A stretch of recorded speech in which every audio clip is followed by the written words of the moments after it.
This is Hamilton Tiger Cats football on the Ticats Audio Network. Welcome to Tim Hortons Field, third last game of the regular season, and a win for the Tiger Cats means they're in the playoffs. They will clinch a playoff spot, and it's the BC Lions in town. Welcome to the broadcast, everyone. I'm RJ Broadhead along with Luke Tasker, and it's a big win as they all are down the stretch here. BC, they played in Toronto last week, kind of a mess of a game as the weather was bad, and BC had a few chances to win, so they're going to be a desperate team. But the Tiger Cats can see it. They can see a playoff spot right now. I'm expecting a pretty impressive performance from them tonight. I am as well, and they have done nothing but build week after week. It's been, I think, 7 straight games where they've scored more points each week than they did the previous week, and they've just been increasing and increasing, especially on the offensive side of the ball. Hamilton has played well for most of the year since the very start defensively, but BC had started to turn things around. They have lost 5 straight games. Yeah, but surprisingly. Led in 4 of those. Interesting. And they did put on a pretty good show in a lot of ways in Toronto last week, but they are in full desperation mode. They need to fight and win this game, but Hamilton can solidify, not a place yet. We can't say where they'll fall in the playoffs, but they can solidify at least a chance in the postseason tonight. Yeah, that's big to clinch, and a Hamilton win would also clinch a playoff spot for Montreal, so the 3 playoff teams in the East Division would be set, not necessarily the seeding yet. The defense, we've talked about it all season, Luke. It's been great for the Tiger Cats, ranked number 2 in fewest yards allowed in the league, and it's the offense now that has really started to blossom. Jeremiah Masoli, performer of the week, performer of the month. He's led the league in passing yards the last 2 weeks. Now Don Jackson, with those 120 yards, was the leading rusher in the CFL last week. So things are really starting to come together on the offense too. Yep, and even they're on 2 wins in a row, but Jeremiah's thrown for 300 plus 3 weeks in a row now. And things are really looking great. He's got 8 touchdowns without an interception, over 100 passes. Over 100 pass attempts without an interception, and that will keep an eye on that count as the game progresses tonight. But kind of for them, they're at a point now after a year full of adversity, especially at the quarterback position and especially on the offensive line. They're at a place now where it's kind of time to keep being themselves. They've sort of have their identity. They're playing very well. And it's time to go and continue to do that. BC will receive to begin this football game. It is a cool night, certainly not cold in football terms. Pretty decent November evening, right around 0, maybe with the wind. It's low minuses, and there is a bit of a breeze right now, and it looks like the Lions will be with the wind to begin this football game. They've really revamped their special teams. If you followed last week, Jimmy Camacho missing 3 field goals in the final 5 minutes and 9 seconds. They've gone with Nick Vogel, rookie out of Alabama Birmingham, hasn't kicked a ball in the CFL, so he'll go the other kicker tonight.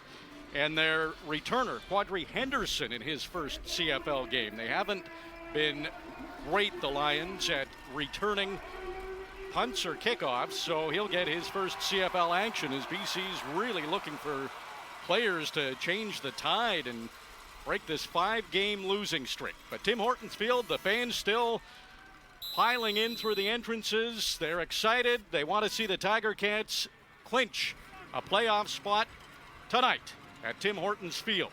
Under the lights, the Ticats in all black with the gold trim and numbers. BC with the orange pants, white tops and black numbers. The ball bounces, and do the Tiger Cats have it? It's almost at the 20-yard line, inside the 25. Quadri Henderson, did he touch that ball? It was his first attempt at retrieving a kick, and he didn't get hands on it. Out of that bundle of players, James Butler has the football, so BC did manage to get it in that mess, but that would have been something the Tiger Cats could have got this. That was very, very close. And you said it leading off in the game, the wind is coming off of the mountain in Hamilton towards the lake pretty aggressively, and that kick got hung up there much higher than the returners for BC expected. Michael Riley, second in the league in passing yards. A handoff to James Butler immediately, and this will be a huge part of the football game. BC last in the league in rushing yards, and Hamilton has the second best run defense. Looks like a gain of 4 for Butler. And James Butler in the last 2 games has increased the effectiveness of the run game slightly. He's almost to 7 yards a carry in the last 2 games, but it has been a struggle throughout the year for BC. Hamilton with a nice stop there to put him in 2nd and 5. It is a great mark for a defense to start. If you can start off the game forcing your opposing offense on a 2-and-out, really, really nice way to start off your home game here. Absolutely. BC on their own 29, 2nd and 5. Michael Riley, empty backfield, look to his right, nothing there, makes a short pass, and it's caught by Lucky Whitehead. We'll see a lot of Lucky Whitehead, Brian Burnham, 2 of the top receivers in the league, and that's a first down for BC as they're up across the 40-yard line. Nice job by Mike Riley, and they've had their struggles offensively throughout the year, and last week was sort of, though a frustrating loss, they were able to find themselves a little bit offensively, and that was a very patient check down there from Mike Riley. 13-yard gain for Lucky Whitehead. Michael Riley passing again, and it's into traffic, but caught by Dominique Rhymes. Yeah, cover 10. Tunde Adeleke was the high free safety, and that leaves Cameron Kelly on number 3, the number 3 receiver closest to Mike Riley, man-to-man, and that's sort of the matchup that Mike Riley wanted to get. A simple hitch route, take what you can get, an easy 8-yard gain there. They're calling it 2nd and 3. BC on their own 49-yard line. So a 2nd and short here for Michael Riley and the Lions on their first possession of the game. It's a handoff to Butler, and he had to get to the 52-yard line, and it looks like he's going to be short, but not by much. So a decision early on here for Rick Campbell and the Lions. Yeah, I think it's unflinching here. It's Mike Riley stays on the field. They're going to run their sneak and keep this drive going. Does look like 3rd and inches, so less than a yard. Michael Riley under center, and he goes to his right, and he's able to follow the blocking of his offensive line and get a couple of yards, so plenty for the first down, and up near midfield now. Boy, after that, what could have been an absolute catastrophe for BC on the opening kickoff, and they luckily come up with the ball after that. They're piecing together a nice drive and have already eaten up 3.5 minutes of this first quarter here. Right at midfield, fresh set of downs. Lions moving the ball on the Tiger Cats in the first position. A cover 0 here for the Tiger Cats. Riley, his pass knocked down.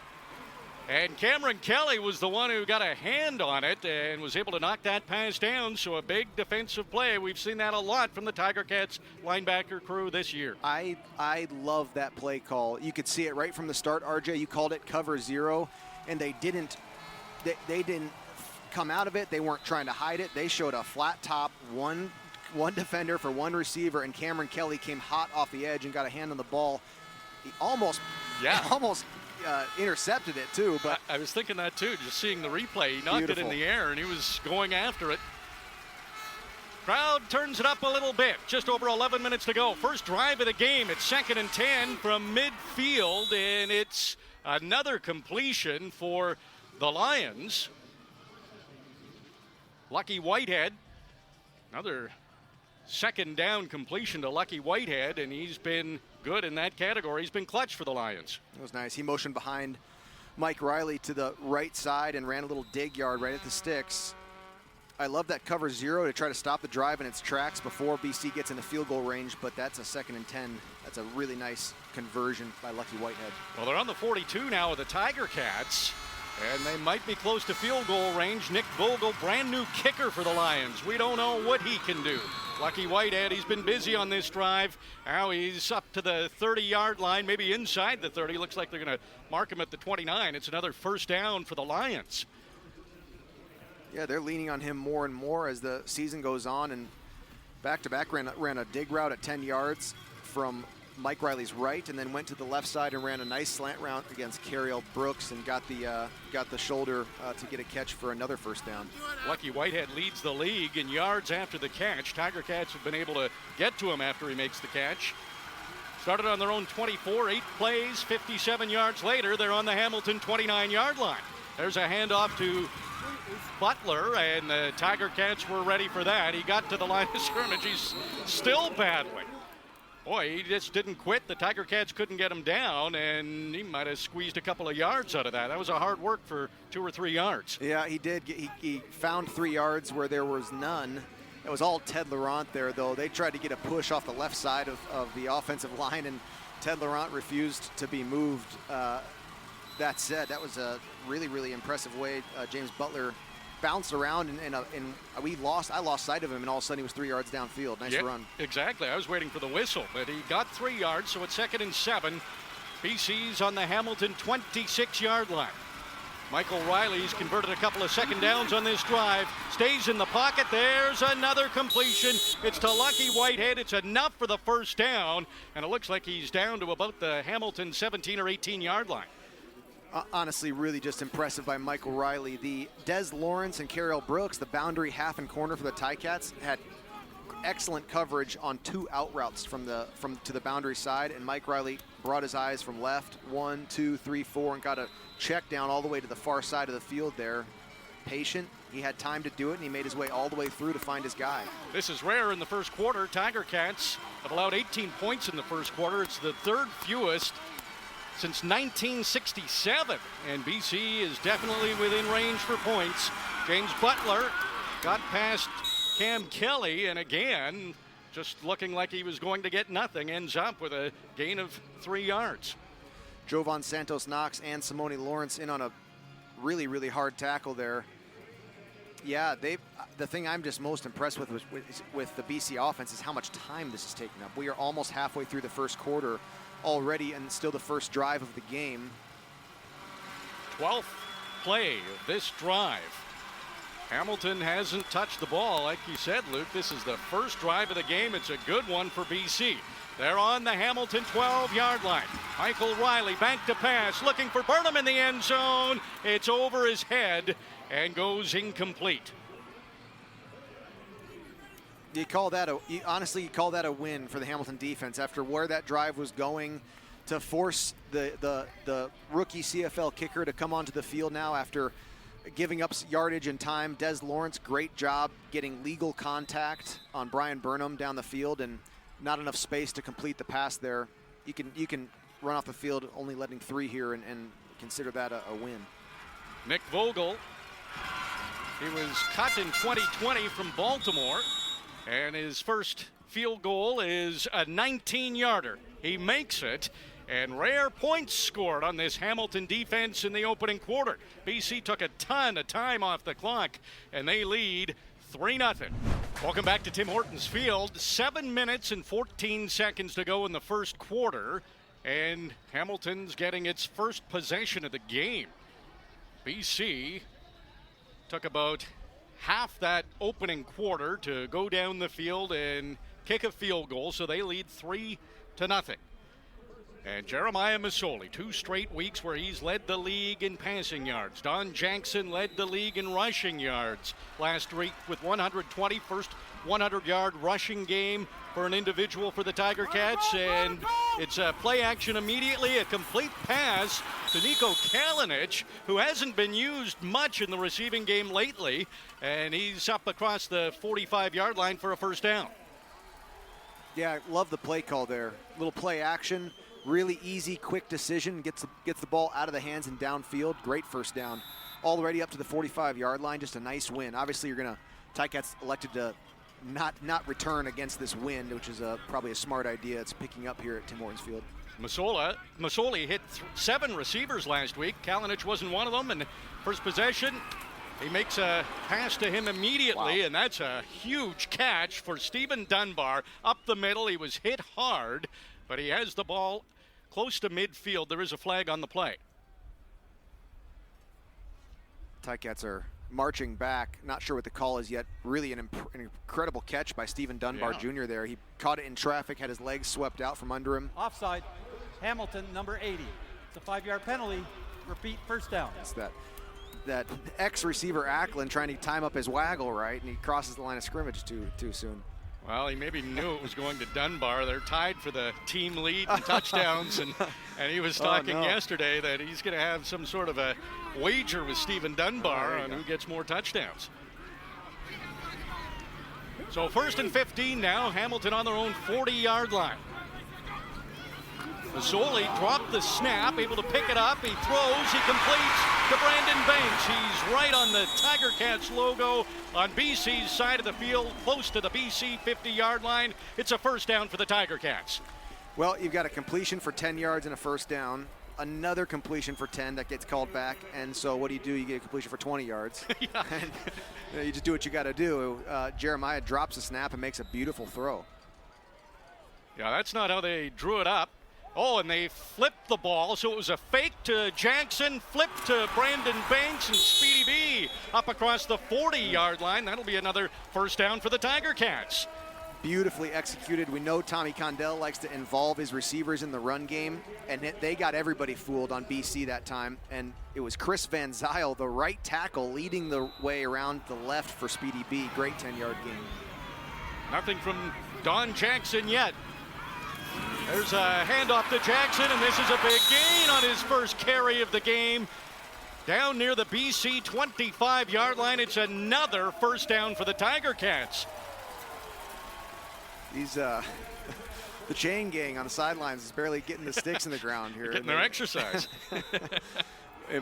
10 yards per play so far. Press set of downs on the BC 26. Mazzoli hands off to Ackland this time, who gets to the 20-yard line before the Lions are able to tackle him there. In on that tackle was Adam Konar. Just like the pass game, throughout these last games, Jeremiah has spread the ball around very generously. Everybody gets a chance at it, and in the run game so far, it's been that way tonight. Don Jackson with 1 carry, and Speedy B and Jalen Ackland also getting 1. Nico Kalinic involved immediately. That wouldn't have been expected after a couple of games without a reception. 2nd and 5 for the Tiger Cats. They're on the BC 21-yard line, trying to answer at least the field goal that the Lions got on their first possession. Empty backfield for Mazzoli, stays in the pocket. On the run, he hits Brandon Banks again, who's across the 20-yard line.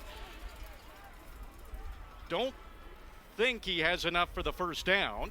Yeah, Brandon Banks came all the way from the wide side of the field of the left of Jeremiah Mazzoli, back flat to the right, and had to lose a lot of ground to make this ball catchable. I'm not sure. Well, it looks like they're going to make it 3rd and 1.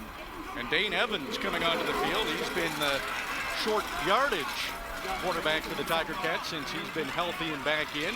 I like this, RJ. BC elected to take a field goal at their 3rd down, bound down in the red zone, and now the Ticats are going to try to make it happen here. Dane Evans under center, and that center's Coulter Woodmansey, and you can tell by the crowd he got more than enough for the first down. Inside the BC 15-yard line, Dane Evans comes in and gets the job done. Yeah, he's stoked up too. I love that. He is ready to go. If that's his only job, he's going to do it with greatness tonight, and he got that first down by a good 3-yard margin. Tiger Cats in the red zone, ball on the BC 13-yard line. 1st and 10 for the Tiger Cats. Jeremiah Mazzoli has Don Jackson behind him. Jalen Ackland comes in, looks like he's going to block. It's a quarterback keeper for Mazzoli, cuts to the middle. He's inside the 5-yard line, down to the 3, and that'll be close to another first down too. Interesting play call. We've seen a lot of different things. We've got the quick pass game early on. We've seen unique plays in the run game, and then Jeremiah has a little option there. Keeps the ball around the end and falls forward, putting them 2nd and 1. This is still a first down to gain, but on the 4-yard line. I love that. 9th play of this drive, so the offense is moving the ball. Tiger Cats can get a first down without getting a touchdown. They're about a yard short here on 2nd down, but they're on the BC 4-yard line. It's a handoff to Jackson. He jumps over the initial defender, and does he have enough for the first down? He didn't get into the end zone. Looked like maybe Alex Bazzi in the backfield there. BC ran cover 0, and they had all of their rush, quick penetration they were in. They're going to measure here to see if Don Jackson was able to get the first down. This would be big if the Tiger Cats can have a fresh set of downs from the BC 3-yard line. Actually, it was Austin Joyner, the Sam linebacker, who made the first contact there on the blitz. And, oh boy, Tiger Cats are short, not by very much. It is maybe an inch, maybe 2 inches. Dane Evans back on the field. Tiger Cats, what will they do here? Just try for the first down or go for the end zone? Love how you're thinking. I think they're going to get this first down here easily with Dane Evans. Evans under center, BC loading up the line, trying to prevent. Oh boy, the flags are flying. BC's pointing at Hamilton. Let's see what this call is. This changes things if it's against the Tiger Cats. Procedure, Hamilton, number 61. No. 5-yard penalty, remains third down. That's Joseph Bensi, the extra lineman who runs into the game for the short yardage situation. You know, you hate to see that. This is a young player's only package to be in the game tonight, is this operation. And you push the team back to a must-kick field goal scenario. Yeah, so the ball gets moved to the 9-yard line. It'll be a 15-yard field goal attempt for Taylor Bertolette. He was on a streak where he hit 10 straight, missed a couple in the last game against Edmonton, but finished that game with the field goal. So trying to get a new streak started here with a short 15-yard attempt to tie the game. Here's the snap, the hold, the kick, and it's good. So a couple of short field goals for both teams. And we don't have much time left in the first quarter, just a minute 13 to go. It is 3-3 between the Tiger Cats and the Lions. Welcome back to Tim Hortons Field. Minute 13 to go in the quarter. It's 3-all. Rob Hitchcock is down the sidelines, the Ticats all-time leading tackler. Hitch, BC was able to move the ball on this Tiger Cats defense on that first possession. What were they doing right? Well, the little slants, as Luke was saying, they're, taking the ball back, throwing those quick little 5-yard slants and just getting that underneath route, which they're doing a great job. But hand it to both teams. They both sides really move the ball with some good consistency. And, this is the fastest quarter I've ever been around, so this is pretty good. Yeah, no kidding. So Tiger Cats kick off. Quadri Henderson this time able to catch the ball with no problems and brings it up to the 35-yard line. So that's where BC will start their second possession of the game with just over a minute to go in the opening quarter. We'll take another break. It's 3-all between the Lions and Ticats on the Ticats Audio Network. Great November evening here in Hamilton, Tim Hortons Field. Late first quarter, Lions and Tiger Cats each had pretty good opening drives. Just the second possession of the game for the Lions. Both drives ended in field goals for each team. Michael Riley, empty backfield, looks right and throws right, and the ball was up for grabs. Did Brian Burnham wind up catching that? He initially had it. It looked like it was knocked out of his hands. Unbelievable. They're still talking it over. And Ciante Evans knocked it out of his hands, but he came down with the ball. He stayed with it. That's why he's one of the top receivers. Boy, it was impressive. Wow. Taking another look at it, it was juggled around, bounced off helmets, got almost kicked out of his hands again. Unbelievable catch and a great route. Brian Burnham ran a short sail route over the low coverage to the field. Beautiful throw by Mike Riley and almost a great play by Ciante Evans, but even a better catch. That was crazy. It's a first down for BC. They're on their 53-yard line. Riley throwing again. It's another completion, and he goes right back to Burnham. He's into Hamilton territory, just shy of the Hamilton 50-yard line. They'll put him at the 51. Looks like 2nd and 4. Michael Riley, he was good on second down conversions on that opening drive. Riley Steps back, and there's the pressure. He's sacked. He almost dropped the ball, and the sack comes from Julian Hauser. He was a game-time decision. It was the right decision. Way to get back in the lineup quick. The defense needed a sack. They got the sack, and now the Lions will have to punt. That's the end of the first quarter. That went by quickly. Each team had a field goal. Tiger Cats and Lions tied after a quarter here at Tim Hortons Field. This is the Ticats Audio Network. Second quarter already at Tim Hortons Field. Not much scoring, but a lot of action. Both teams able to move the ball. Tiger Cats only had one possession in that opening quarter. They were against the wind and turned it into 3 points. So they'll be with the wind in the second quarter. We'll see if that makes a difference. One stat, Luke, that you brought up that was really interesting is about these teams. If they lead after a quarter, they haven't lost. Is that the correct stat? So let's see here, because I think it's if they've Trailed. There's a lot of quarters to add up here. If they've trailed after a quarter, they've never won a game after any quarter of any game this year, which is it doesn't mean they've never been behind and then ended up winning the game, but if they've trailed at the end of a quarter, they've never won. Quick to the line here for the punt. So we can't call a winner yet. Kicking into the wind, the Lions. It's a short kick. Speedy B comes up to the 25, and there'll be flags all over the place. BC was very close. You're well inside that 5-yard range. Yeah, flat, short punt. It is very, very difficult to kick into this wind when you're for the team facing the mountain in Hamilton, and so easy to get called for that no yards in this with a windy game in the CFL. Looks like this should be 5-yard penalty because the ball hit the ground. I'm sure it will be, but. Stefan Flintoff, the punter for the Lions, leads the league coming into tonight in average punt distance. So that wasn't a very deep punt. And the Tiger Cats will start on their own 31-yard line with the wind. Tiger Cats win tonight, and they're in the playoffs. What an interesting season it's been for the Tiger Cats. Tough start. They had the bye, then they won 4 of 5. A couple of close losses at Tim Hortons Field. Had another bye. Put together back-to-back wins, trying for their first 3-game winning streak of the season.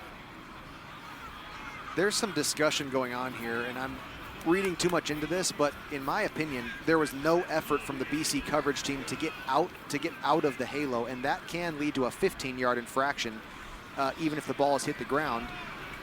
Look at that. Yeah, you're right, Luke. They're moving the ball. No yards on number 4 is a 15-yard penalty. Okay, so it'll be first down, Hamilton. Jalen Acklin had the waggle, got up line, stopped.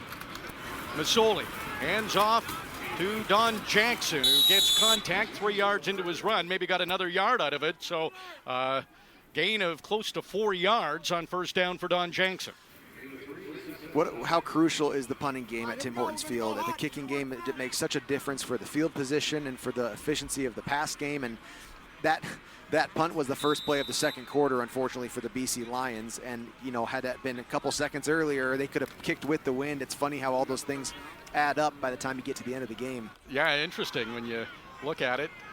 Tiger Cats in pretty good field position, but it is 2nd and 7 from their own 44-yard line. Big second down here for Jeremiah Masoli. He's throwing with the wind, going deep, and he had the receiver there. It was Don Jackson out of the backfield, and maybe the wind played a factor. That's the first incompletion tonight for Masoli, but that ball just seemed to carry, and Jackson couldn't catch up to it. I hate to say it, but Don Jackson, he's not a natural downfield receiver. He's a running back, and he's been performing very well at that. But if that were any one of Jeremiah Masoli's receivers, they would have tracked that down. It was a very well-thrown ball. Joel Whitford on to punt.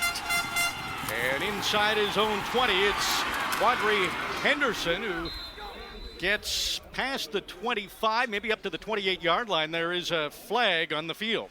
I think we're going to see a block in the back by the return team for the BC Lions. You know how I feel about penalties at the top of a return, and this might push the BC Lions deep close to their end zone here, if I'm right.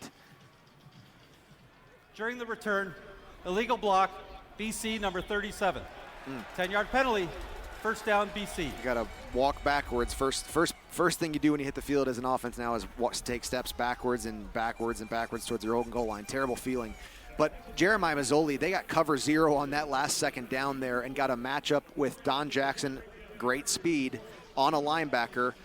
But it's just too hard of a ball for a guy who's not doing that all night to track that down. I really think Jeremiah floated that very, very nicely and put it where he had a chance. But Tommy Condell will head over to the receiver room on Monday and coach up that. He needs to keep his arms at his side and run and sprint and track that ball down, because that would have been a beautiful touchdown there to bust this game open. Coach O did talk about it, that Sean Thomas Erlington a little more polished in the blocking game and the receiving game than Don Jackson. Yeah, I've seen Sean Thomas Erlington make a diving catch or two over the last few years here. He does have some good ball skills out there. So early second quarter, another conversation between the officials here.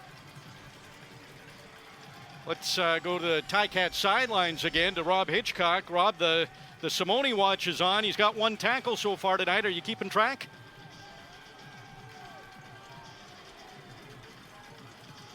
Oh, maybe we don't have Rob Hitchcock.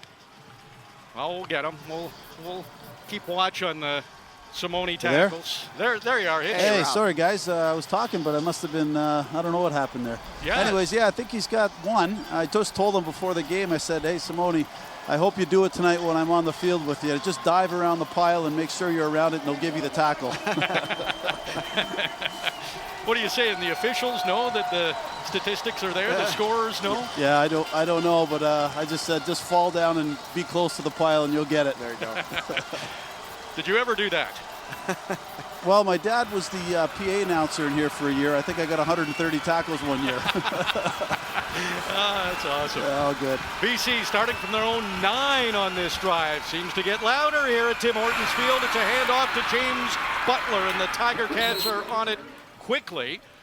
Jovan Santos Knox coming off a 10-tackle game. He's in on that tackle. It's a gain of 4 for Butler. Great first play by the Ticats defense. BC Lions getting up to the ball quickly. They've been doing this all night and trying to get more touches on the ball, more chances for their playmakers. They're doing this sort of soft huddle and taking the ball pretty quickly here. Mike Riley walking around, talking to receivers on their own 13, 2nd and 6. Riley throws to his left, looking for Burnham. It is knocked away. And it's Jamal Roll. I believe that makes Jamal Roll tied for the CFL lead in knockdowns with that pass right there. You did your statistics coming into this game. You are that? right. Yeah. Well, Jamal Roll's my guy. You know that. I think very highly of the way he's played this year, and he certainly deserves to be recognized like he is being as one of the best cover guys in the league right now. Now tied with Gary Peters of the Lions with 9 knockdowns this season. So BC punting into the wind. They won't do it because just too difficult for Stefan Flintoft and the Lions. They take a knee. They give up the 2 points for the Tiger Cats. So it's the first lead of the game for Hamilton. We're into the second quarter. Tiger Cats lead the Lions after that safety 5-3. So a low-scoring game early second quarter. RJ Broadhead, Luke Tasker, Rob Hitchcock down at the Tiger Cats sidelines. Beautiful November evening under the lights. Playoff berth on the line for the Tiger Cats. And BC going to kick off. Speedy B back for the return. Nick Vogel, the new kicker, he will kick off here for the Lions. 12:22 to go in the second quarter, so lots of time in the opening half. BC comes in having lost 5 in a row. Wind holds that one up. Speedy B comes inside his own 35 to get that kickoff, but he brings it across midfield down to the Lions 50-yard line. So great starting field position here for the Tiger Cats, and vintage Speedy B on that return. Classic Speedy B. And the Lions selected to not punt to him at the end of that drive. He would have surely fielded that punt around the Lions' 40-yard line. They gave up 2 points, but then you still got to kick off to Speedy B if you choose to do that. So Speedy pops off a nice little 35, 40-yard return there into BC territory again. No Frankie Williams once again, as you probably know, but Brandon Banks, pretty strong alternative. Direct snap right to Tim White. And that fooled BC. Had an opening. He was able to get through the line, up down near the 35 of the Lions. It's a first down for the Tiger Cats, and you just never know what's coming from this offense. Yeah, you're 100% right. It was a direct snap. I just don't know if it was supposed to be. There was a little bit of a, I don't know, the ball popped up in the air, bounced off of Tim White's stomach, but he grabbed it and got a 15-yard gain, and amazingly quick out of the backfield when you can do that. You're right. Seeing the replay, Masoli maybe gets an Oscar for that if that was a planned play, because it looked like he was trying to get that snap. Actually, maybe he gets pass yards for that. If it touched his hands first, Yeah. do you then? Oh, he did. Our stats up here are giving us the thumbs up. Soli just got a little 12-yard pass boost on that little mishandle behind the line. Well, he just needed a little over 300 yards tonight to get into the top 50 all-time in passing yards for quarterbacks, so that will help that statistic. Tiger Cats on the BC 36-yard line. Fresh set of downs. Has not been a touchdown in the game yet.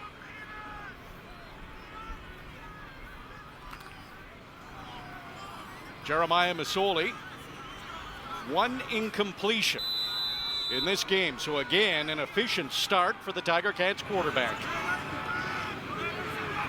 Banks cuts in front of Masoli. There's the snap, and the throw goes to Brandon Banks. He'll backtrack a little bit, and that will cost a couple of yards. He was trying to get away from Jordan Williams, who's the leading tackler of the Lions, and couldn't do it. That was really a very cool pass concept that the Ticats just put on there. Speedy B and Don Jackson motioned out of the backfield and both ran a flat, and Speedy B just cut his off. And so he was sitting there sort of in no man's land in a really easy completion.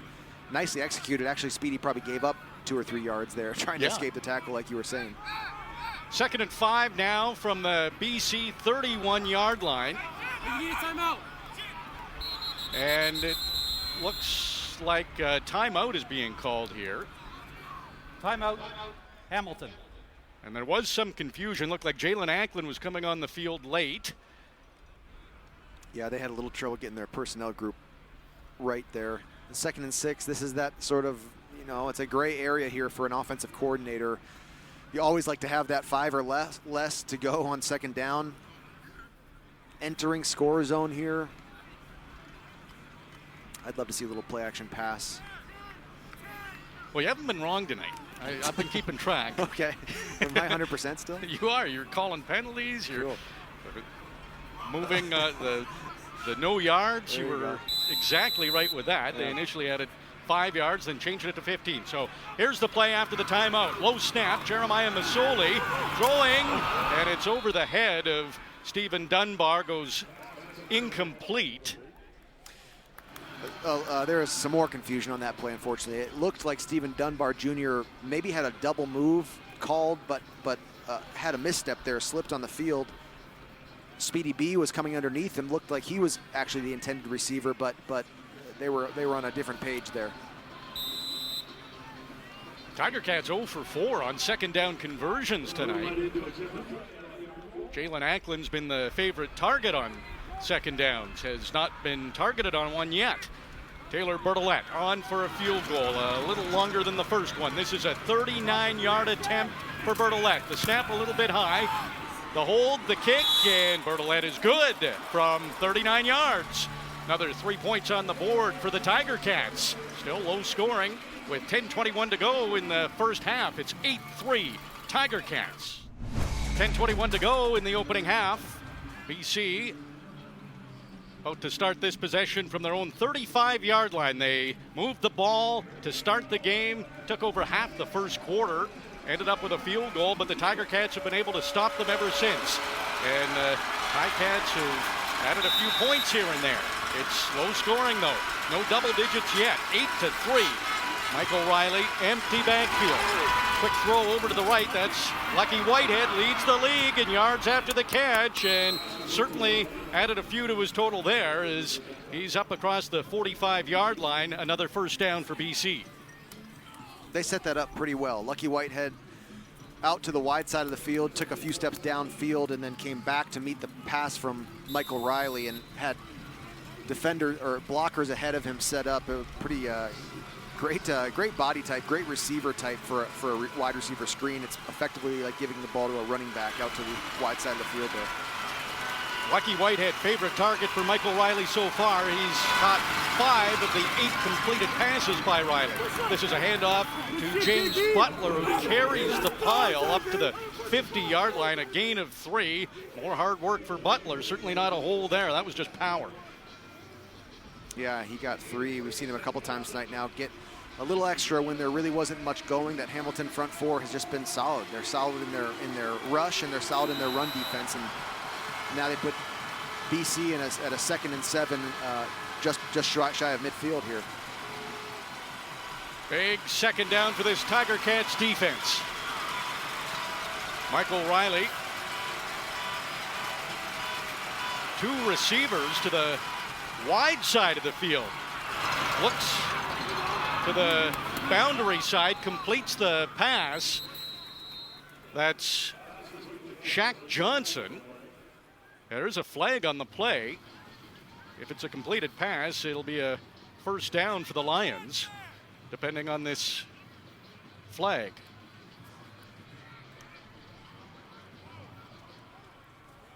Illegal contact on a receiver, Hamilton, number 24. That penalty's declined. It'll be a first down, BC. So penalty on Desmond Lawrence. And the Lions convert on second down. They're into Hamilton territory. On the Tiger Cats' 49-yard line, into the wind. 8 minutes, 35 seconds to go in the opening half. BC trailing 8-3. Michael Riley takes 3 steps back, stays in the pocket, throwing, and it's intercepted by Des Lawrence. Took the penalty, gets the interception, his 2nd of the year. Tiger Cats defense comes up big. Way to bounce back after a costly penalty. Well, costly, it was the penalty was declined, but no less making a mistake, and you come back with the best play of the night for your defense and cut that drive short for the BC Lions just as they were gaining momentum. I keep saying this, and I wonder if I'm oversaying it, but to me, it's so interesting. This Ticats defense makes plays like this at moments in the game where their opposing offenses start to gain traction. They just have a way of never letting that momentum build so rapidly against themselves, and now cut a drive short that right as they were getting into points territory. Wonderful interception by Des Lawrence. It's a special defense that seems to rise when time is right. Play action, Jeremiah Masoli throws up the middle, it's complete to Tim White. Has some blocking help with Brandon Banks, but it's a big gain here for the Tiger Cats. They're into Lions territory, just shy of the 40. However, there is a flag. They're marching it back towards the Hamilton goal line, but I loved how Jeremiah Mazzoli settled Tim White down in an offside. Hamilton, number 82. It's a 5-yard penalty. Repeat, first down. That's twice tonight for the receiver group for the Hamilton Tiger Cats, jumping a little earlier. That's tough. That would have been a 36-yard gain. Instead, they're marched back 5 yards from their original line of scrimmage. 1st and 15 now from their own 26-yard line. Tiger Cats with the win. Half a quarter remaining before halftime. There's that hidden yardage monster we keep talking about every week. It's a 5-yard penalty, but in reality a 40-yard loss. For sure.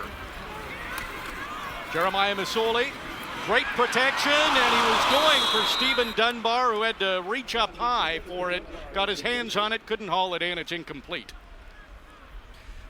the play that just got called back, completion to Tim White, I was just saying Sully did a great job of settling him down in an open zone, and he did it way downfield. On a 30-yard throw, it's hard to do that, to time up the time of that ball flight and the location of the defenders.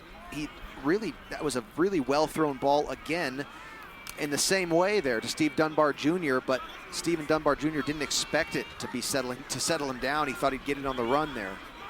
Just inches away from being a beautiful completion. 2nd and 15 from their 26. Masoli wants to pass, nothing to the right. So he goes with his check down. It's Don Jackson, who will get close to the 40-yard line. And the Tiger Cats will have to punt the ball. Well, I absolutely love the way Tommy Condell is calling this game right now. That is three plays in a row where he said, Jeremiah, if you want to throw for 35 yards here, find your guy and do it. And Jeremiah was patient. And on this second down, he took all the time he could until he had to just check it down and take what he could, which was almost enough. Yeah, it was close. But setting Jeremiah Masoli up for success tonight. 3rd and a long yard. Joel Whitford with the win. Quadri Henderson fading back. Catches the ball at his own 15. Runs to his right, and the Tiger Cats are there. Brought down by Kyle Wilson. A 4-yard return. Great job by the cover team, and BC will start this drive from their 20. There is a flag, though. Starting to see a lot of flat, just like a week ago. I'm having deja vu here from the 28 penalties we saw in Edmonton last week. After the play, major foul, unnecessary roughness, BC number 44. So you talk about keeping a losing team losing. Sometimes that's about allowing them to do things like this. 2 drives in a row, their offense takes the field and walks backwards towards their own goal line. Don't get me started. You know how I feel about this. But if that's what losing teams do, they continue to hurt themselves. That was an after the play was dead penalty. Yeah. Totally unnecessary. Totally did not affect the play at all. And now BC has 100 yards to try to get points, to try to score touchdowns. Exactly. They were going to start with poor field position to begin with. Moves them back 10 yards, starting from their own 10 into the wind at a very loud Tim Hortons field. Michael Riley, a yard in front of his goal line, trying to complete it to Rhymes. He was in coverage with Ciante Evans, and there's a flag right there. No way. If this cannot be defensive pass interference. They called it. Coach O, I'm going to say Coach O is going to throw a flag here. You want me to get another one right? You haven't been wrong yet. I'm really impressed. No way and we're watching it live from the 7th. Pass interference. Hamilton. Ball will be placed at the spot of the there foul. He goes. First down, BC. Give it a nice toss, Coach O. Throw it way out there. You're bang on, Luke. He's out there with the challenge flag. This is a terrible call. The Ciante Evans puts his body so smartly in the receiver's pathway. He's allowed to run the route for the receiver. His face mask was to the ball. His hands were at his own side. I don't think this will get called, or I think this should get reversed. Okay, so Coach O is challenging. He's 3 for 5 this year in challenges.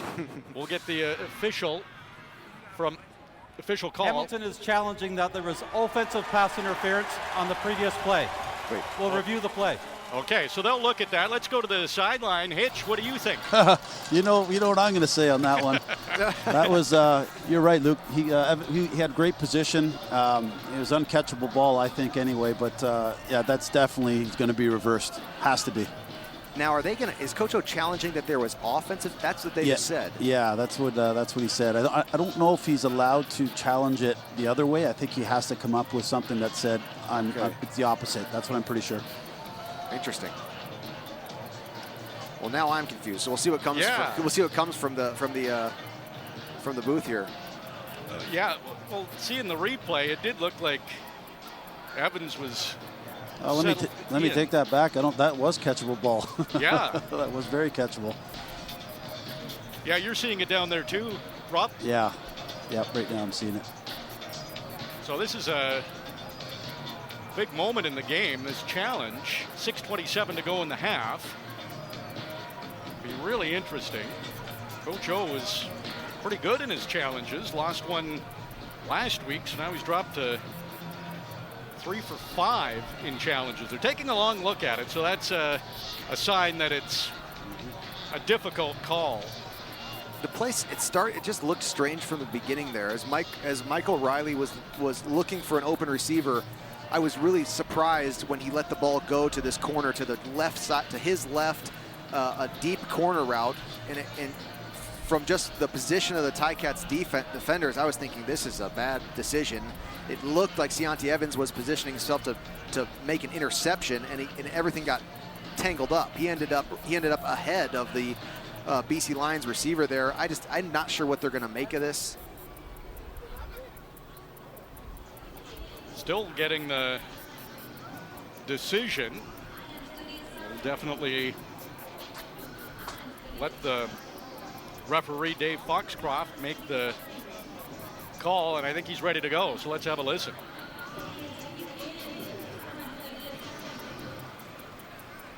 After review, there is no defensive pass interference or offensive pass interference on the play. Okay. It's an incomplete pass. We're all right. It will be second down on the 10-yard line. Wow. Perfect in the booth and on the sideline. we're just well, and I don't know. I'm just confused as to what the actual challenge was. I wonder if they misspoke there, but no infraction, and I think that was the correct call. I think two guys were both equally trying to catch the football, and that means there's no interference. Tiger Cats fans would agree, Lions maybe not, but it's now second and 10 from their own 10 for the Lions. Michael Riley had 3 receivers to the boundary side. Now Lucky Whitehead heads to the wide side of the field. The pressure coming, completes it to Whitehead, but it's a good tackle from Tunde Adeleke, stopping Whitehead short of the first down, and the Lions are in that situation again where they're going to have to punt from deep in their own zone. Beautiful blitz from Cameron Kelly to Mike Riley's left, which was the wide side of the field, and Mike Riley was slow to get up after that play. Cameron Kelly, well, take another look. It was perfectly clean attempt on this to make a sack there, but great job by Mike Riley to get the completion. Stefan Flintoff from his 5-yard line into the wind. Pretty good kick. That'll send Speedy D back to his own 45, and now he's up past midfield to the BC 50, almost to the BC 45-yard line. With 5 minutes and 32 seconds to go, the Tiger Cats will start this drive in Lions territory. So after that first quarter, BC eats up half the quarter with a one drive. Ticats do almost the same, and now BC's had to punt. I think it's 3-4 times this quarter now. There they elect to kick instead of giving up another 2 points. It is 8-3 now. But again, the Ticats get a chance on the BC side of center field for the second time this quarter. This is Jeremiah Smazzoli's chance to put more points on the board. Kalinic and Acklin look like they're into block, and they are. The handoff goes to Don Jackson, who will get, looks like about 6 yards, maybe 5 on first down, but it's a decent gain for Don Jackson. Taking the line quick here, I like it. So they're going to say he got 6 yards. So 2nd and 4 from the BC 41-yard line. And flags are flying before this ball was even snapped. It looked like from Jeremiah Mazzoli's reaction, I think. Procedure. Hamilton, number 54. 5-yard penalty, remains second down. So Chris Van Zyl takes the heat, but there was a lot of Ticats who jumped that snap, which makes me think it might have been Woodmansey, the center, who held onto the ball, a little bit too longer than he should have. 2nd and 8 now. Tough to blame him. His first start at center. You wouldn't know it, though. Jeremiah Masoli, empty backfield this time. Stays in the pocket, throws deep, looking for the end zone. Jalen Acklin can't come up with it. Coverage right there from Jalen Edwards-Cooper, and it was almost a jump ball, which Jalen Acklin so often has been successful at. Couldn't come down with this one. Yeah. Well, we've seen Jalen Ackland all of a sudden pop onto the scene in these games with huge touchdowns, and Mazzoli was trying for that again. Maybe a touch greedy. There was, Jalen Edwards-Cooper was high to the middle of the field there for the BC Lions. Good job by Ackland, almost, doing his best to make a play on that ball. Taylor Bertolette is on the field. Unfortunate drive there. Stalled still right where they started the drive at the BC 47. Bertolette has the longest field goal in the CFL this year from 55 yards. This isn't much off of that. Looks like it's at the 53-yarder here for Bertolette. With the wind, it's short. And Lucky Whitehead brings it out to the 10. And the Tiger Cats able to bring him down at the 15. So often those missed field goals turn into pretty good field position, but the Tiger Cats were able to limit Lucky Whitehead and stop him at the 15.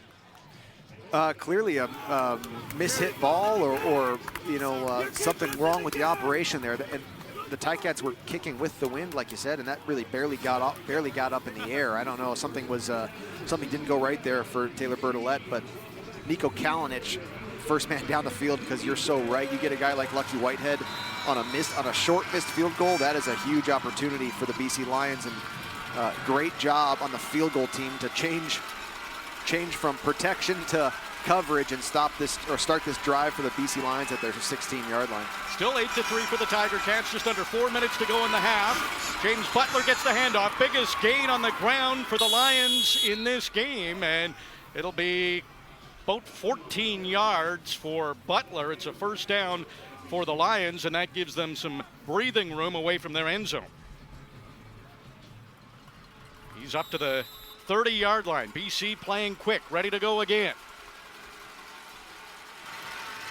Another handoff to Butler, tries to go up the middle, and that's a hard-working run. We've seen more of that from him. Ran right into Julian Hauser and got 5 yards.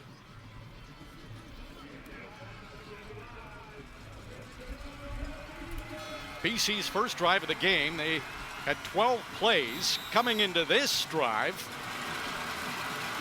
they had 12 plays in their previous 4 drives. So that first drive of the game, a bit of an anomaly. 2nd and 5 here. Tiger Cats another chance to stop the Lions.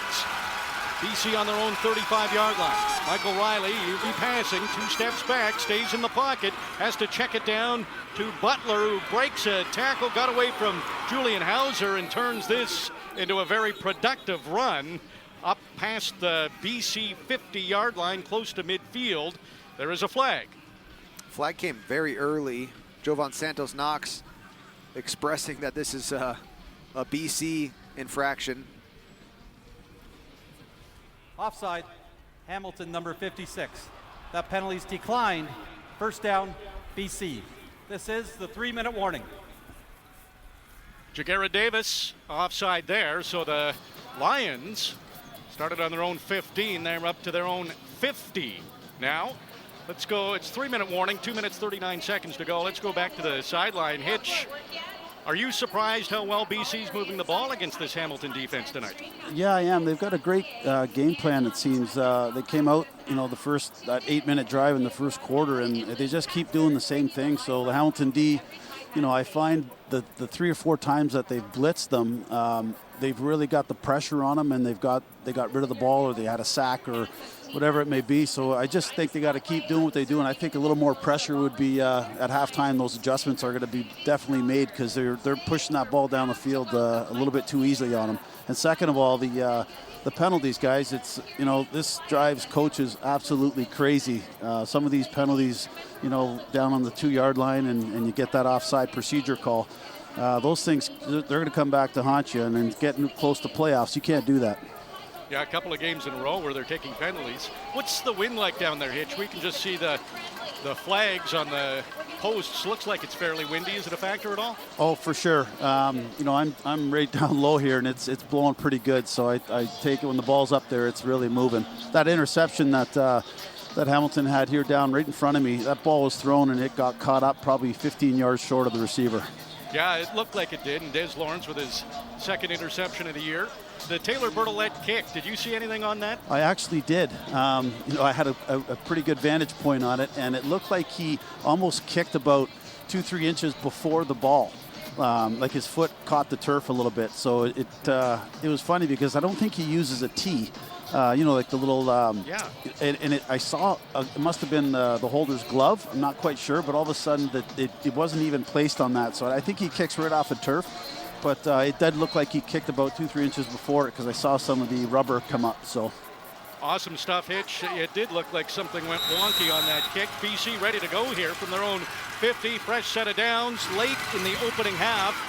Michael Riley, play action. He had handed off a couple of times. This is a completed pass to Shaq Johnson, who will get about 6 or 7 yards on first down. I know what that's like. The kicker's toe hits the ground, and on these new turf, you're as the holder, you're covered in that black rubber on their sweaty face. It sticks to your, so Czech Ternowski's face will know if that toe hit the ground. So you lose every which way. Don't get the points. Got to pick the exactly turf rubber off the face.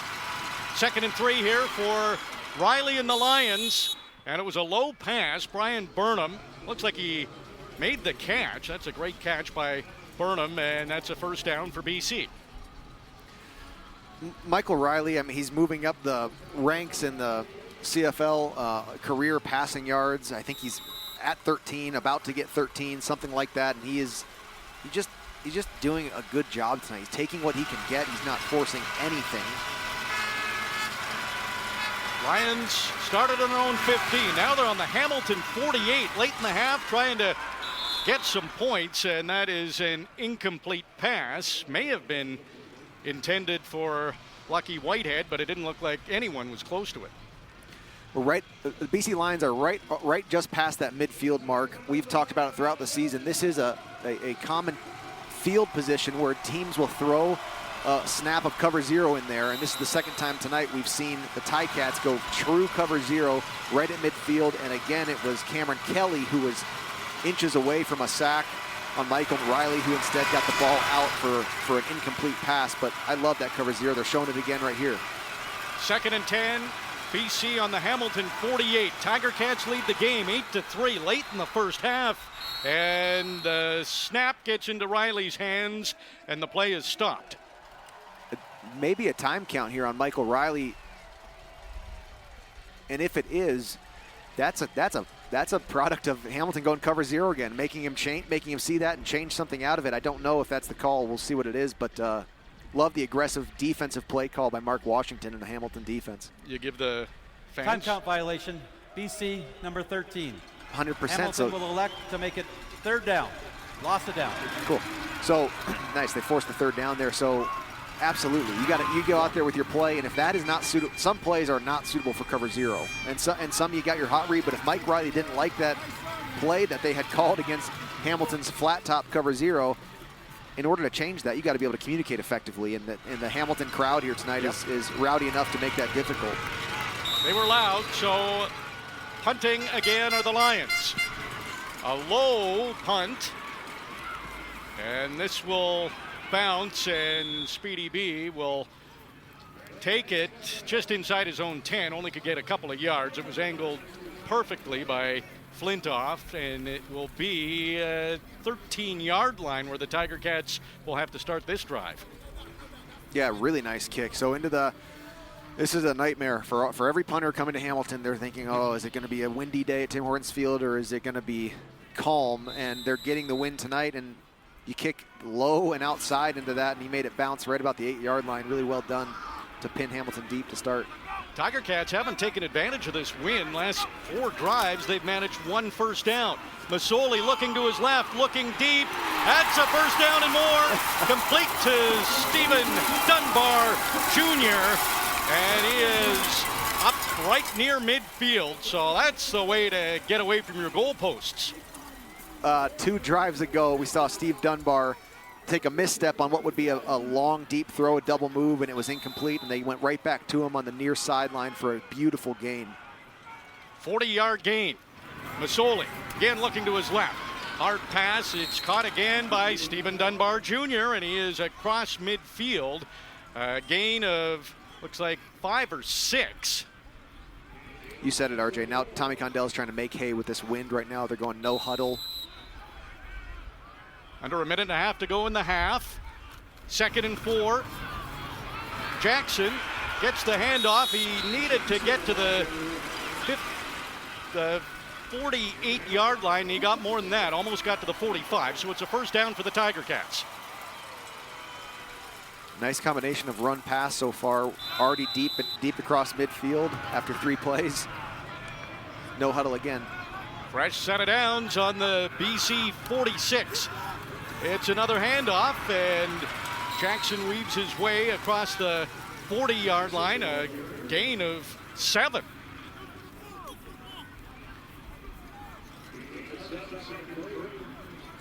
Now on the 39-yard line of the Lions. A minute and 7 seconds, and the clock is running. 2nd and 3, it's a handoff, this time to Sean Thomas Erlington, who comes into the game and gets the first down almost to the 30-yard line.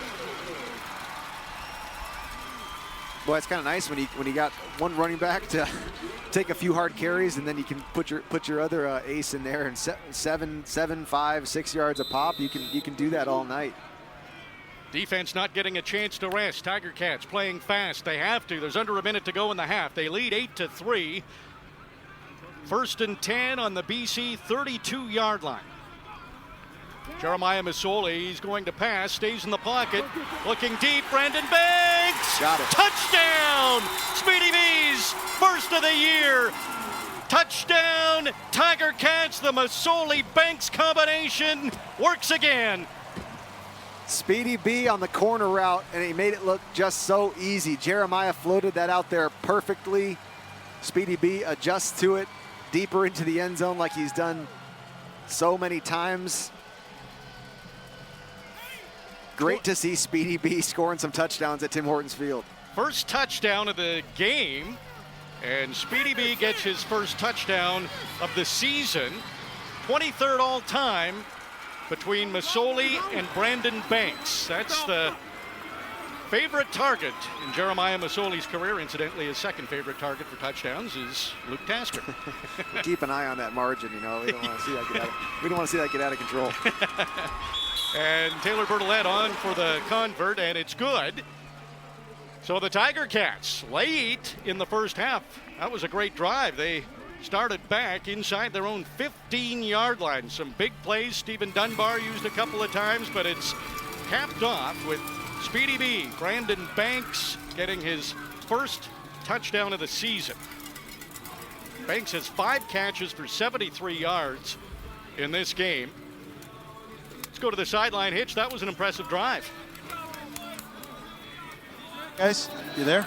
Yeah, we got you, Hitch. Yeah, sorry about that. Yeah, that was excellent. What is it, minute 40 I think they had, and they moved the ball very, very well. I think BC wasn't ready for that. They were they needed that, guys, going into halftime. They're excited down here on the sideline right now. The Ticats played fast there, Hitch. What does that do to a defense? Well, they're tired. Yeah. they're definitely tired. So 37 seconds to go, going into the wind. I think I don't think they're going to do too much, but you never know. There's lots of time still. All right, 37 seconds to go. That touchdown drive, 6 plays, 98 yards, took a minute 42 off the clock. Wow. Efficient drive for the Tiger Cats, and gives them a little bit of breathing room.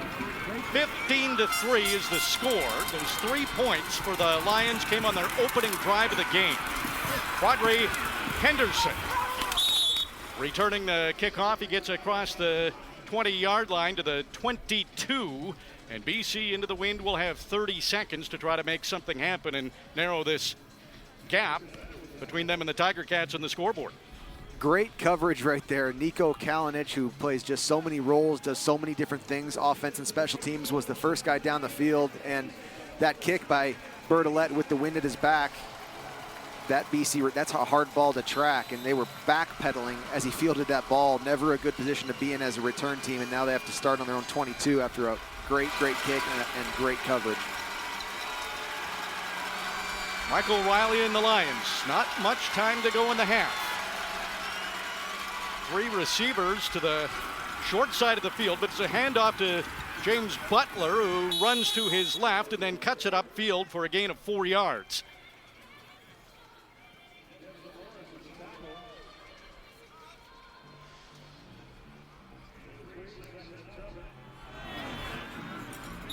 Tiger Cats lead 15-3. They'd like to have a stop here. 2nd and 7. Lions on their own 25-yard line. Under 10 seconds to go in the half. Crowd loud again. Michael Riley. He'll hand it off to Butler. And he'll run to his left and get a gain of a couple. But that's it for the opening half. The Lions look great on their opening drive. Got a field goal, but that's all the Hamilton defense would allow them after that. Des Lawrence, a big interception. Speedy B, his first touchdown of the season. It's 15-3 for the Tiger Cats at halftime. Ticats Audio Network.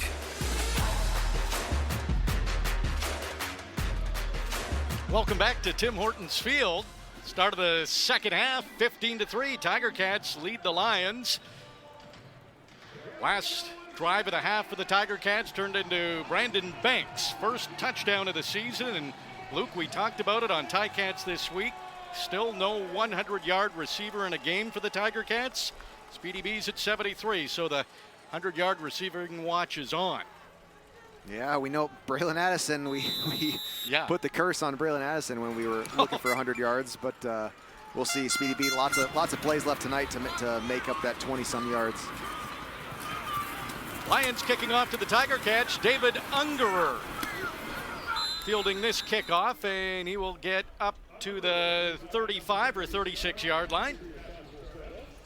Nice job, David Ungerer. He's just been a guy, young, Canadian, hardworking, and doing everything they ask of him, whether it's making a hard catch on the outside, which he'll surely get called on again here tonight, and then stepping in if Speedy B needs a rest. I've enjoyed watching him play and be sure-handed and productive this year.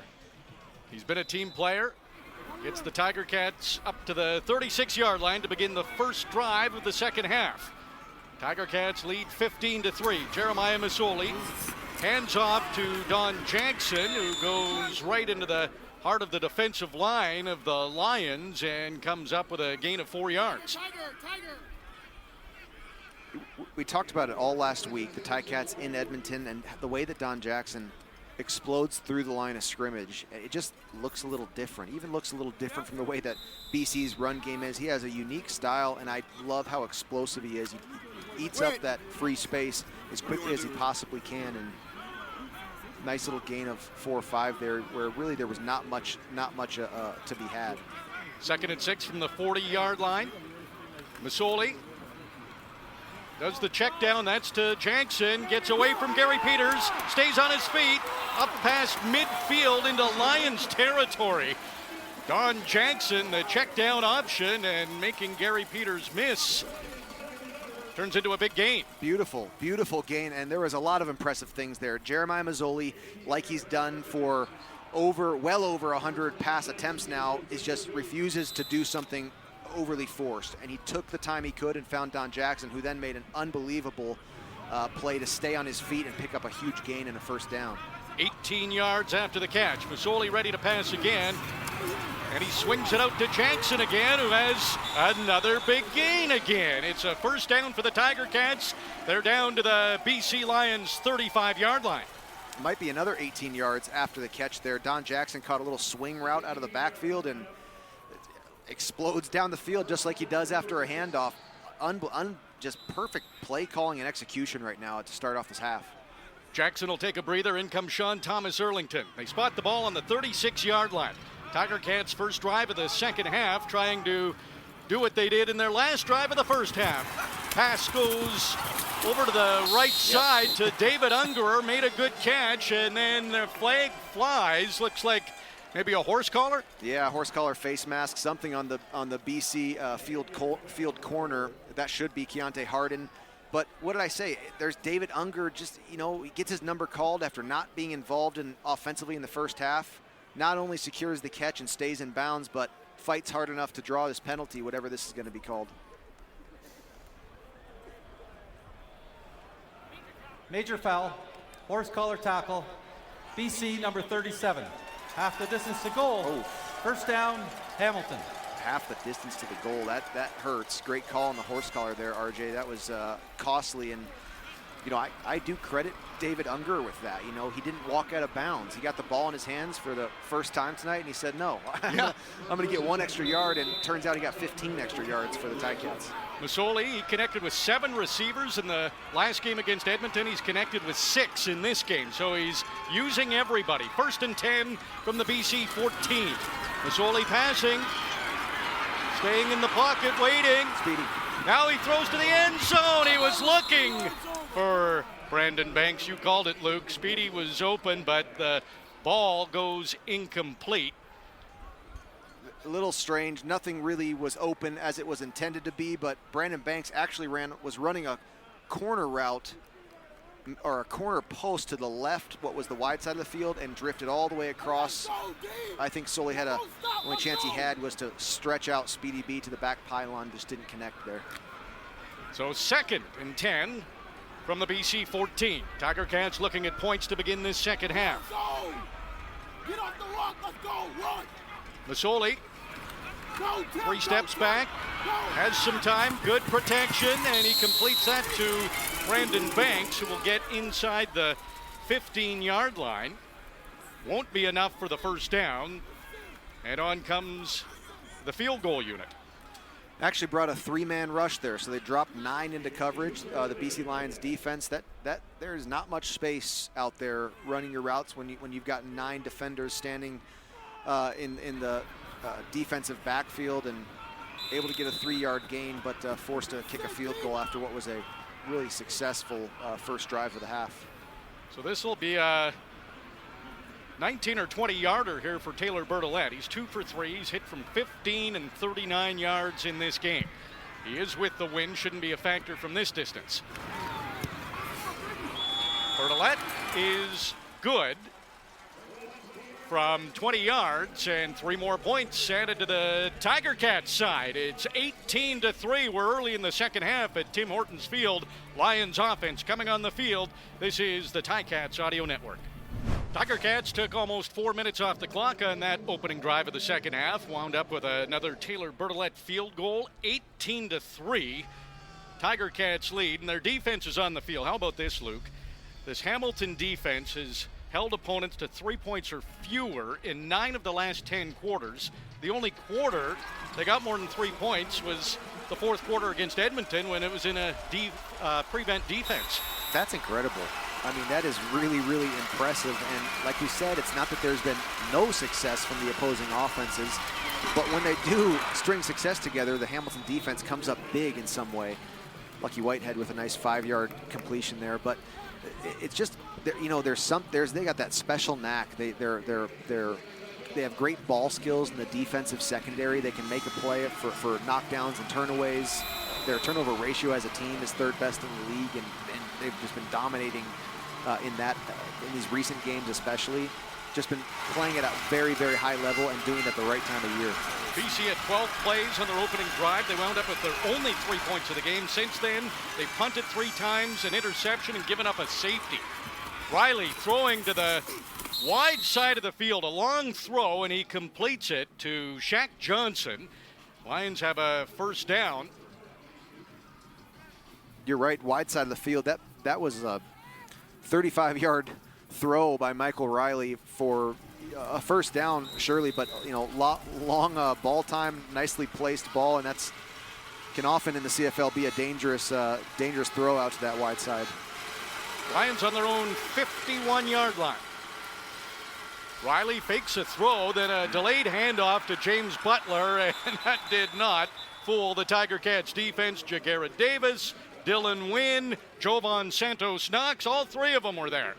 Yeah, that was a bad play to tee up against that specific Hamilton defensive call, and Mike Riley just had a fake pass set there with the draw to James Butler, and boy, it got stopped right there. 2nd and 15, great play by the Ticats front.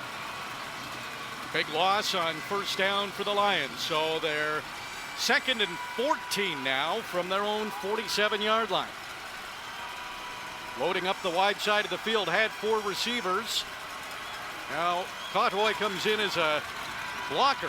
Riley staying in the pocket, that time evaporating. Now he has to scramble. He'll hold on to the ball, gets across midfield, down near the Hamilton 45-yard line. Mike Riley, you don't expect him to run that often, but he did here, and he gets the first down.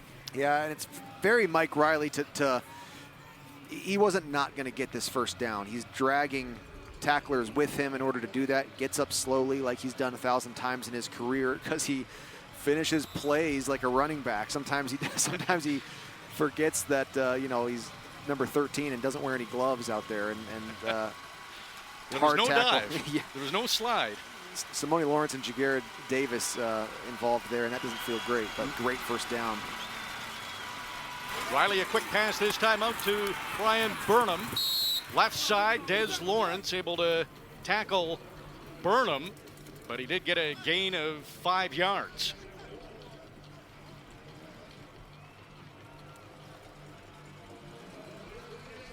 Getting to the midway point of the third quarter, Tiger Cats lead 18-3.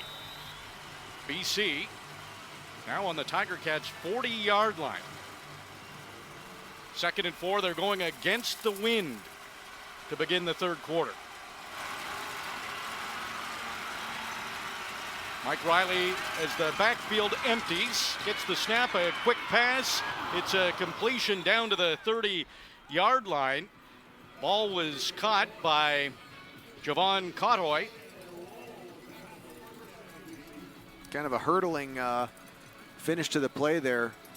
Got his way over Jamal Roll, who's not a short cornerback on the field side there, and stole extra 3 or 4 yards with a nice leap, but piecing together a nice drive here again, Michael Riley.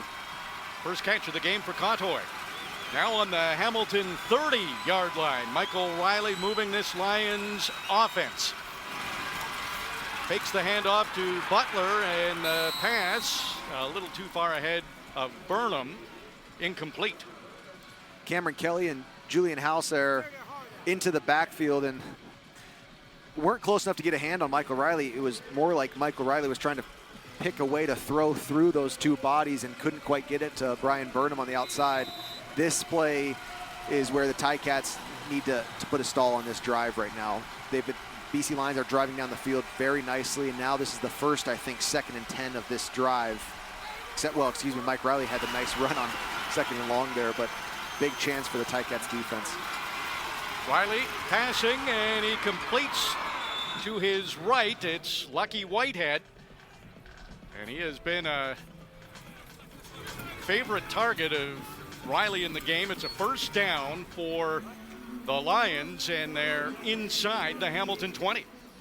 Yeah, that doesn't seem like the Ticats defense to me. Des Lawrence is in there on the tackle, but you can't let Lucky Whitehead, their quick receiver, has been targeted many times tonight, just run a 10-yard out route when it's 2nd and 10. I don't love the lack of physicality or aggression there, but now they're past the 20-yard line. I think we'll see this pick up, potentially a cover 0 here. 86 yards receiving for Whitehead in the game. Another quick pass, and that one's complete to Shaq Johnson. And he's inside the 10, very close to another first down for BC. Looks like they will be about a yard short. So it is 2nd and a yard from the 10. And Riley, boy, he's taken some hard hits. He keeps, and he's tackled hard. But he should have enough for the first down. Having a chat with Simone Lawrence, as I'm sure they've done dozens of times throughout the last 8 CFL seasons, but good quarterback sneak there by Michael Riley for the first. Now it's first down on inside of the 10-yard line. Ball's on the 8, 1st and goal here for the Lions. Tiger Cats haven't allowed a touchdown in this game. Butler able to get past Carriol Brooks into the end zone. First touchdown for the Lions tonight And it comes with 5:07 to go in the third quarter. James Butler runs it in for BC. Yeah, that was just a beautiful drive there. Michael Riley took what he could get all the way down the field, made it happen himself when he had to. James Butler, of course, adding as well. And you can kind of see a little bit of energy. We're looking down on the sidelines of the Lions, and they haven't been able to put much together, 3-15 after the first half. But now it's after this field goal, it'll be a one-score game, an 8-point lead by the Ticats, and the Lions have the momentum. That was a great offensive drive there. Lions, they're desperate. They need to snap this 5-game losing streak if they want the playoffs to be a possibility. They've missed the convert. So they miss the convert, and running it out is Tunde Adeleke, and the crowd starting to get behind him. It's a no-risk play here. And he backtracks, and he's tackled at about the Hamilton 1-yard line. BC, with Nick Vogel in his first CFL game as their kicker, misses the convert. So it is a 9-point lead for the Tiger Cats. Stays a 2-possession game. It's 18-9. Back at Tim Hortons Field. RJ Broadhead along with Luke Tasker, Rob Hitchcock at the Hamilton sideline. BC, first possession of the game. They went down the field, kept the ball for about half the quarter, wound up with a field goal this time to begin the second half. They go over 6 minutes. Riley goes 6 for 7, 52 yards, had a couple of carries for 19 yards, and they wind up with their first touchdown of the game. So BC's points have come on their first possession of each half. Kicking into the wind, ball gets hung up. Brandon Banks runs to his left. He's got some blocking help, trying to get to the sideline and cut up. He gets near the Hamilton 50-yard line, so it's a nice return from Speedy B, and the Tiger Cats will have good field position. Great job by Speedy B there, and you know the wind plays such a factor in this drive start, but Speedy B helps that as well with some extra effort there on the return. Hamilton offense coming on the field with a 9-point lead. We'll be right back on the Ticats Audio Network. 4 minutes, 22 seconds to go in the third quarter. 18-9. Jeremiah Masoli and the Tiger Cats offense set to go back to work. Masoli takes a look over both shoulders, has a quick word for Jalen Ackland. Empty backfield for Masoli, throws to his right. It's a low pass. Brandon Banks slid but couldn't come up with it. It looked to me, I actually think Jeremiah Masoli expected Brandon Banks to settle down there as he ran that sail route. You could see Keontae Harding coming back from his low corner position to try to get into that space between the corner and the high half, and just inches away from being a completion downfield. 2nd and 10 now to start off this drive. Tiger Cats on their own 48-yard line with the wind.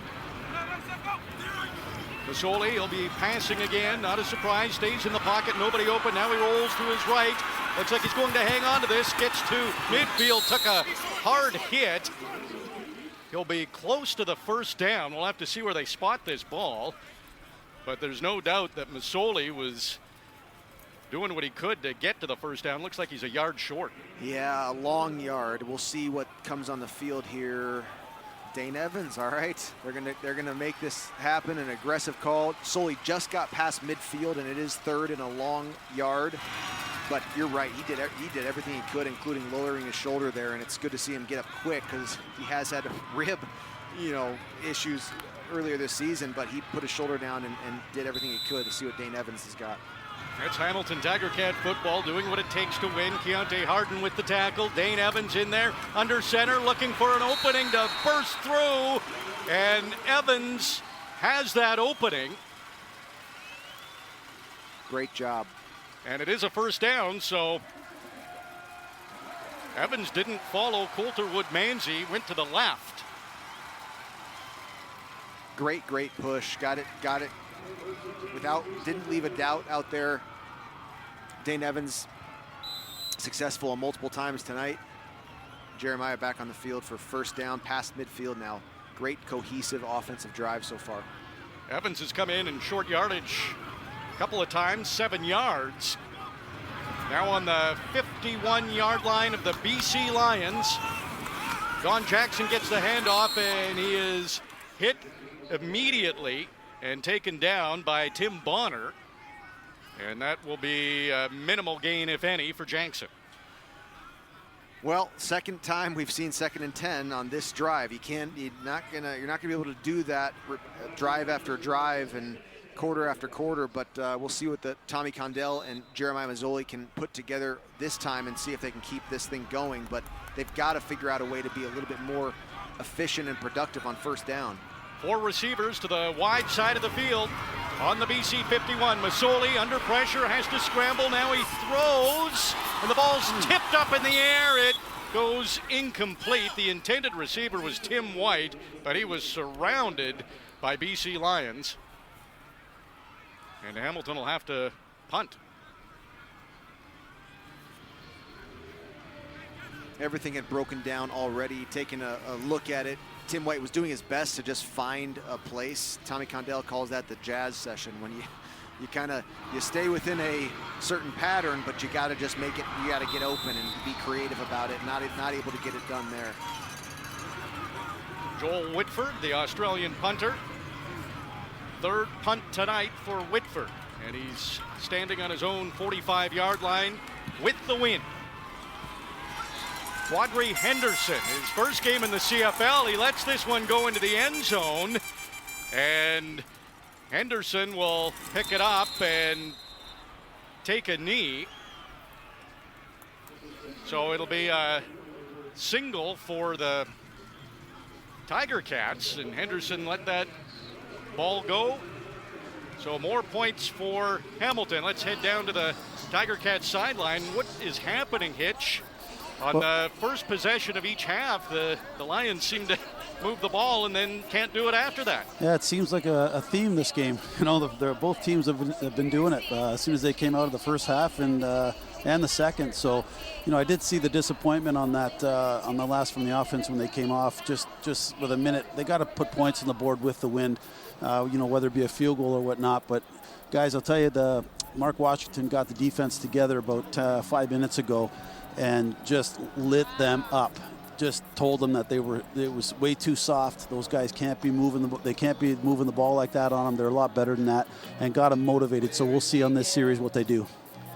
All right, so the Simone Lawrence watch, Hitch, he's got 2 tackles tonight, so still quite a ways off your record. Yeah, I think the other Lawrence, number 24, I don't know his first name, but Desmond. I think he's got more tackles than Simone does. They might just have to give him his.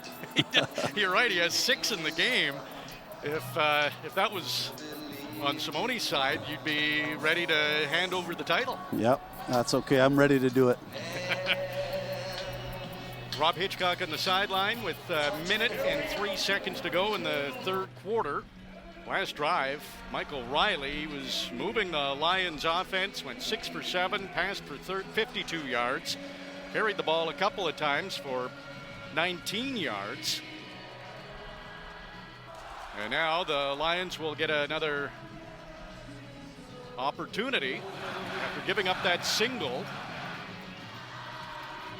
Let me ask you, Luke, with Quadri Henderson letting that ball go into the end zone, first time in the CFL with the single point, do you think some American football leaked in by letting that one go? No, I actually think he did a good job for his team. I would have much rather give up the point. It was already a 2-score game, and now they get the ball to 35. Handoff goes to James Butler, and that has been, for the most part, the result. It is a gang tackle by the Tiger Cats and a gain of maybe a yard for Butler. It's interesting how all these, how it starts to piece together here. With the missed extra point, the game stays at a 2-point lead for the Ticats, and so then on the end of that Ticats drive, giving up that extra point doesn't change much. It was already a 2-score game. I actually think Joel Whitford was probably trying to keep that ball out of the end zone. I don't think he wanted to give it up like that, but the field position battle is just so important in this game with the win. BC Lions got a little breathing room. 2nd and 9 here from their own 36-yard line. Mike Riley back to pass. He'll throw to his right, and his favorite target on 2nd down. Lucky Whitehead makes the catch, and it's a first down for BC. We've seen that a lot. Riley to Whitehead in second down. BC will continue this possession. We're through 3 quarters at Tim Hortons Field. It's the Tiger Cats leading the Lions 19-9. Back to Tim Hortons Field to begin the fourth quarter. Lions on their own 48-yard line. And Riley keeps it. It was successful on the previous drive. Faked the handoff to Butler, kept it himself, and got a 4-yard gain. Michael Riley is kind of one of those guys. I think he does start playing better. He starts making plays when he gets in there physically himself. You know, he kind of starts to get really jacked up about it, and he's taken a couple hard tackles, but it's been, you know, popped right up off the ground, and makes me wonder: do you call a play to get a veteran quarterback back like Mike Riley tackled on purpose? It seems unlikely, but he does. He get him going. Yeah, he gets going. He gets fired up. Now up to their own 53-yard line. It's 2nd and 5 for the Lions. Riley looks left and throws. It's a good catch over there by Shaq Johnson. Had to reach out, catch it with his hands. No body support. Hauled it in, and he is close to a first down. They might have to measure this one. No, he does have it. It is a first down for the Lions. Again, Michael Riley seeing it very quickly. He had 2 Oscar routes, 2 speed out routes to his left there. And, you know, we have a great vantage point up here. We're seeing the field, honestly, a lot better than any player can. He very quickly saw the one receiver who was open in the center of that cut coverage by the Hamilton defense and got the ball very quickly. Up to the 51-yard line. Riley ready to pass again. The pressure coming. Completes it to Brian Burnham. It's a big gain for the Lions. He's inside the Hamilton 30-yard line. Brian Burnham and Lucky Whitehead have been the main targets for Michael Riley tonight and for most of their season. And Tunde Adeleke right there to try to disrupt that catch, but sure hands. Brian Burnham has every year after year made spectacular catches downfield. 2 drives in the second half for BC. That was their 9th first down. Moving the ball in the second half. Here's the handoff to James Butler. He will get this across the 30, maybe a gain of 1. Now on the Hamilton 29-yard line. I'm going to look to see here what Mark Washington's defense does as BC is getting into scoring territory, into the score zone here. That last drive was not really their ID. They were playing a deep zone coverages, and Mike Riley was picking that apart in the under coverage here. I'll be interested to see if we don't get a cover 0 quickly into the score zone. BC in the huddle. Now they break out of it. It's 2nd and 9 from the Hamilton 29.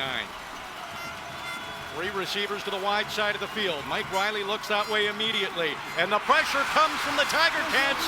Riley trying to stay on his feet, and he was able to get the ball to Butler. And he will get it maybe a yard or 2 on the play. Riley was going down and somehow got this ball away.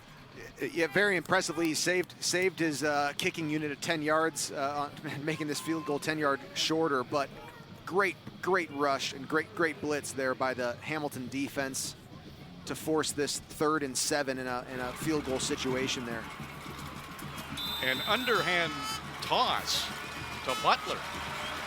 And this is Nick Vogel, first CFL game. He's missed a convert tonight. This field goal is good. So the Lions continue to add points. 2 drives in this second half, and they are now trailing by just 7. It's 19-12. Tiger Cats leading in the fourth quarter on the Ticats Audio Network. Welcome back to Tim Hortons Field. We're in the fourth quarter now. 11 minutes and 9 seconds to go. Tiger Cats lead the Lions 19-12. I'm RJ Broadhead along with Luke Tasker in the booth. On the Ticats sideline is Rob Hitchcock. Tiger Cats back to offense, and it's an empty backfield for Jeremiah Masoli. Quads to the wide side of the field, and he doesn't even take a step back. Quick throw, it's complete to Tim White, who gets across the 45-yard line, a first down for the Tiger Cats. Great way to start that drive. Give Jeremiah Mazzoli an easy option to get the ball out of his hands quick, get Tim White involved. We haven't seen much of him in the second half here. And no huddle now, I like it. Playing fast, empty backfield again. Now Sean Thomas Erlington into the game. He will come beside Jeremiah Mazzoli. And Mazzoli might be changing the play. 3 receivers to the wide side of the field. And going over the middle, it is complete to Tim White. Back-to-back completions to Tim White and back-to-back first downs for the Tiger Cats. BC Lions showed man coverage, and Jeremiah Mazzoli made a play that he wanted to get Tim White on a man dig right over the middle from left to right. All he needed was just to get his shoulders ahead of that defender covering him, and he did that. Jeremiah put it right on the money. Tim White was the Tiger Cats' leading receiver last game. That's a 17-yard gain. Tiger Cats now on the BC 48-yard line. Handoff goes to Sean Thomas Erlington, who runs to his left, and appears he'll have a gain of close to 4 yards.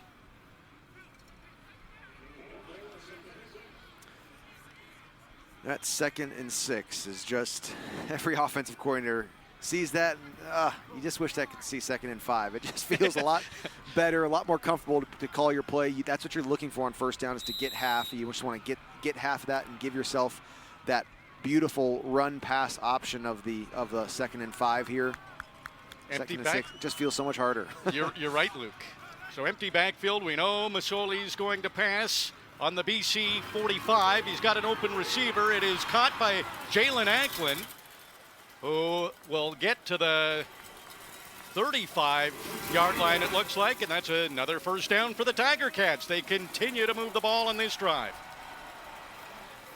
Easy 5-yard out by Jalen Anklin into a deep half. You have all the space you need for the first down. Jeremiah taking what was given. First catch of the game for Jalen Anklin. Once again, Jeremiah Mazzoli is connected with 7 different receivers in this game. 1st and 10 from the Lions 35. Handoff this time to Don Jackson, and he's breaking it. He's inside the 20, the 15, the 10.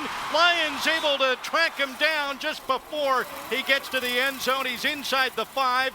Got down to, it looks like, the 2-yard line of the Lions. A great run from Don Jackson. Beautiful play, and all that speed that we've been talking about for 2 weeks.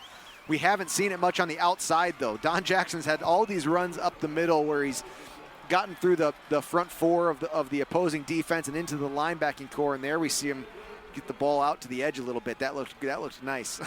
I like that. That was very really good asset he's become of Tommy Condell's offense. Tiger Cats fans almost really liked it. Got close to taking the end zone. 69 yards rushing for Jackson. Sean Thomas Erlington into the game. Sidesteps a tackle. Takes it into the end zone. And Sean Thomas Erlington is team leading. 5th touchdown of the season. And that gives the Tiger Cats some breathing room on the scoreboard. It's 25-12 with a convert coming up. What a great drive. All run, pass, effective. Every way they called it, they were effectively moving the ball down the field. Early on this season, this is a point in the game where we saw the Ticats start to slide, where they had the lead and a team started putting some drives together, and then the Ticats couldn't respond. Now, the way that the offense is performing, where this team has come from, they're answering that time now. So BC Lions have put some drives together, and Ticats demand back this 2-point lead again and keep this game in their control. Taylor Bertolette comes on for the convert, and he's good. So it is 26-12. Tiger Cats are leading, and there's half a quarter to go. 7 minutes, 26 seconds remain. Tiger Cats up by 14. Back at Tim Hortons Field, Tiger Cats trying to clinch a playoff spot. They can do that with a victory. They lead 26-12, and there's 7 minutes and 26 seconds remaining. Great drive for the Tiger Cats. Another efficient drive. Jeremiah Mazzoli getting close to 15,000 yards passing in his career. 14 yards short of that milestone. The way he's throwing the ball, it should be maybe the next possession. can't believe we still don't have a 100-yard receiver out there. No. Yeah, we have 7.5 minutes left, but Ticats have not had a 100-yard receiver yet this entire season. Closest contender tonight is Brandon Banks, who's at 75 yards, and by the way, has his first touchdown of the season. Tiger Cats against the wind in this fourth quarter. The kick goes to Quadri Henderson, and he had a burst of speed. Got close to the 40-yard line of the Lions, and they will start from their own 38. Mike Riley's had a great second half so far. Very efficient, very weary to make an errant throw. I mean, he's really been throwing the ball great. He's 10 for 11 in the second half alone. And the Ticats answered that last drive of the BC Lions, though, with a 75-yard drive with 5 first downs. This is what I love. 3 pass plays, 3 run plays, and a touchdown. That is very balanced. Very hard to defend against that. Yes. Big runs, 2 running backs involved in that. Both Sean Thomas Erlington, who got the touchdown, and Don Jackson, who had the big gain. First down here for the Lions, and it is complete to Shaq Johnson. And he'll have a gain of 7 on first down. Again, Michael Riley, it is frustrating as a defensive mindset. You know, you're preventing that big play. You're trying to keep him. You're trying to collapse the pocket. You're trying to make the decision-making process run at a time. But Michael Riley's going to find that check down every time. You know, and it's hard to take away all five receivers down the field play after play. He's doing a great job of just getting the ball out of his hands. Simone Lawrence picked up his 3rd tackle of the game. Empty backfield here for Michael Riley. Passing to Lucky Whitehead, who's been his favorite second down target. And Whitehead had to dive for it, but could not come up with it. So a rare incompletion in Whitehead's direction, and Lions are going to have to punt. Yeah, it was a nice little speed out there by Lucky Whitehead. I actually don't think it was a well-placed ball. I actually think it surprised Lucky Whitehead that it was there so quickly. I think he just kind of couldn't get his eyes and his hands to work together fast enough, and huge drive ending prior to center field. Stefan Flintoff with the win. He'll send it back to David Ungerer, who catches it at his 10, runs immediately to the left. Now he cuts upfield, now going to his right, and the Lions get to him. He made it to the Hamilton 16-yard line. That's where Jeremiah Masoli and the offense will go to work when we come back. Tiger Cats lead 26-12. Under 6 minutes to go in the game, and the Tiger Cats lead the Lions 26-12, and they'll start this drive, the Tiger Cats will, from their own 16-yard line. Coming off a touchdown drive on their last possession. How about the balance on this Ticats offense? 7 players have a catch. They've rushed for 113 yards, over 350 net yards total, and have not turned the ball over. Yep, love to see it, especially that last one. Ticats have been... Don Jackson nice here, Luke. He's breaking another one. This should be a first down as he gets up past the 25-yard line to the 26. It is a first down for the Tiger Cats. The Ticats have protected the football this season, I mean, with just an absolute vengeance, just aggressive protection of the football. And they do coach it. This is something that's talked about and preached and displayed when somebody, you know, has an extra special effort of ball security, and it's showing up for them in these games. Ball is flipped to Tim White as he ran in front of Masoli. He'll take it up past the 35-yard line. That'll be close to a first down as well for the Tiger Cats. And it is, well, looks like they were moving the sticks, and there's a bit of a hesitation.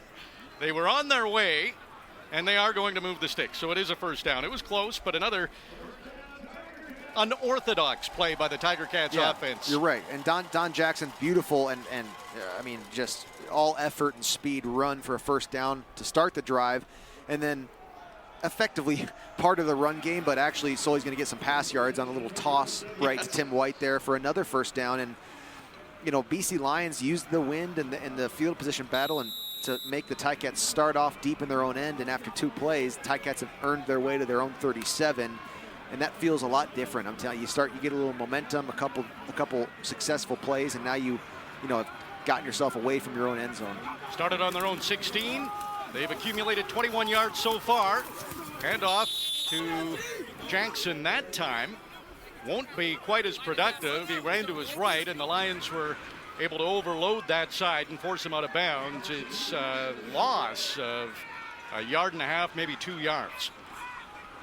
You know, the wind has been consistent, you know, from our view, from the camera view, from the right to the left, from the mountain towards the lake, as it usually is all night. But the field position battle has certainly been affected, but both offenses have put together good drives into the wind tonight, just as much as they have with the wind. 2nd and 12. Hamilton on their own 35-yard line. Masoli. Screen pass to Jackson, has some blocking help in front of him. He works his way to the 45-yard line. Masoli, with that pass, is now over 15,000 passing yards in his career. And probably if you asked him about it right now, he'd be upset because they didn't get the first down. Yeah, I think so. That what a great benchmark though to hit in his for his career. You know, it's a historic league. We're coming up well over 100 Grey Cups and all kinds of history, and there hasn't been many guys to get to that point, and well-earned check mark in a long and good career from Jeremiah. Getting close to cracking into the top 50 all-time in passing yards. Tiger Cats have to punt here with under 4 minutes to go. Joel Whitford on his own 30-yard line, punting into the wind. And that's a decent kick into the wind. Quadri Henderson almost gets tackled by his own man, and then the Tiger Cats push him back, so they lost yards from where Henderson initially caught that ball, but that was some confusion on the Lions' return game there. Well, unbelievable job by Hamilton, number 88. 15-yard penalty. First down, BC. Boy, that's hard. So Tyler Ternowski did an unbelievable job of fighting through his block to the point that he actually threw his blocker into the return man and caused some real chaos, but very hard to stay out of that 5-yard halo when you're, you know, in hand-to-hand combat so aggressively with your blocker. But Tyler Ternowski, wide receiver, doing some coverage work and excellent physical play there. Just hard to control yourself at the top of that return. So 3 minutes and 41 seconds to go. And we're getting close to the 3-minute warning. 14-point lead here for the Tiger Cats. And the Lions will be starting from their own 39-yard line. And this is a big moment in the game for the Tiger Cats defense. A lot of fourth quarters where they've given up points and been outscored in points. I'd like to talk to Hitch, but we can't. He's getting interviewed by TSN, so we'll check in with him at the 3-minute warning. Well, his record is at risk, you know, Yes. and will be for maybe into next game at this point. Riley throws to the running back, James Butler, and he's forced out of bounds.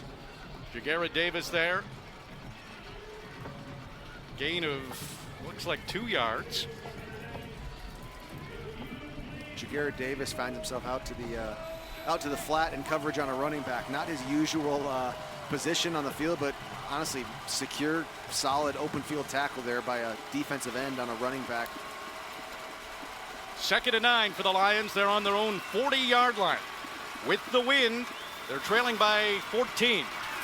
Michael Riley, a pass to Brian Burnham, and he makes the catch. He's across the BC 50-yard line, and another 2nd down converted by the Lions.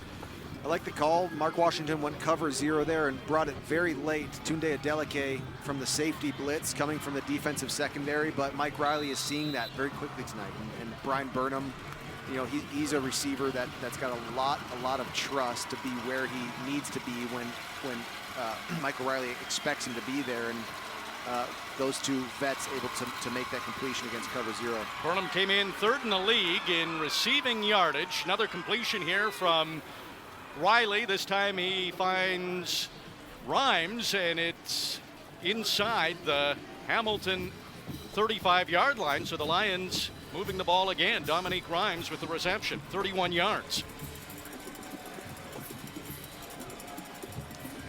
We're at the 3-minute warning, 2 minutes and 55 seconds to go in the game. 26-12, the Tiger Cats lead the Lions. Let's head down to that Tiger Cats sideline. And Hitch, we don't want to interrupt. Are you done with your TSN interviews? Yeah, sorry guys. Yeah. Let me guess. They were asking about Simone Lawrence. No, yeah, they were. They're asking how I'm going to feel, and I said the same thing. Records are made to be broken, and couldn't have a better guy. Absolutely. He has been a great Hamilton Tiger Cat, as were you, Rob. What have you liked in this game? Well, you know what? Looking back, from the beginning of this, Hamilton's done a great job in all three phases. The special team side did their job. Defense came up big, and offense moved the ball, like you guys talked about, against the win and put some points on the board. And, I always find like a couple games this year, they found ways to lose. And talking with Coach O, good teams got to find a way to win, and looks like they're finding a way to win today. They're doing what they have to do to put points on the board when they have to. There was one statistic that the Tiger Cats in fourth quarters had been outscored. Do you think a lot of that was more the situation with the scoreboard? Yeah, I think so. I don't like looking at statistics. I'm not a big statistics guy. It's what you do on the field as a group, and some of the guys, they really take that to heart, and a lot of them don't. But it's just one of those things. You gotta find the way to win, and these guys are doing it today. And how big is it in your opinion, Rob, with a couple of games to go after this to clinch a playoff spot tonight? Well, it's huge. It's a big relief, that's for sure. The guys, it's always in the back of their head, and to clinch that today is real big for these guys. All right, looks like you're still going to hang on to that record. Yep. Simone's hit 3 tackles. We'll see. Well, they're going to be passing, I think. Oh, yeah. There's Mike Riley back to pass, and Michael Riley goes to the right sideline trying to connect with Dominique Rhymes again. This time it's incomplete.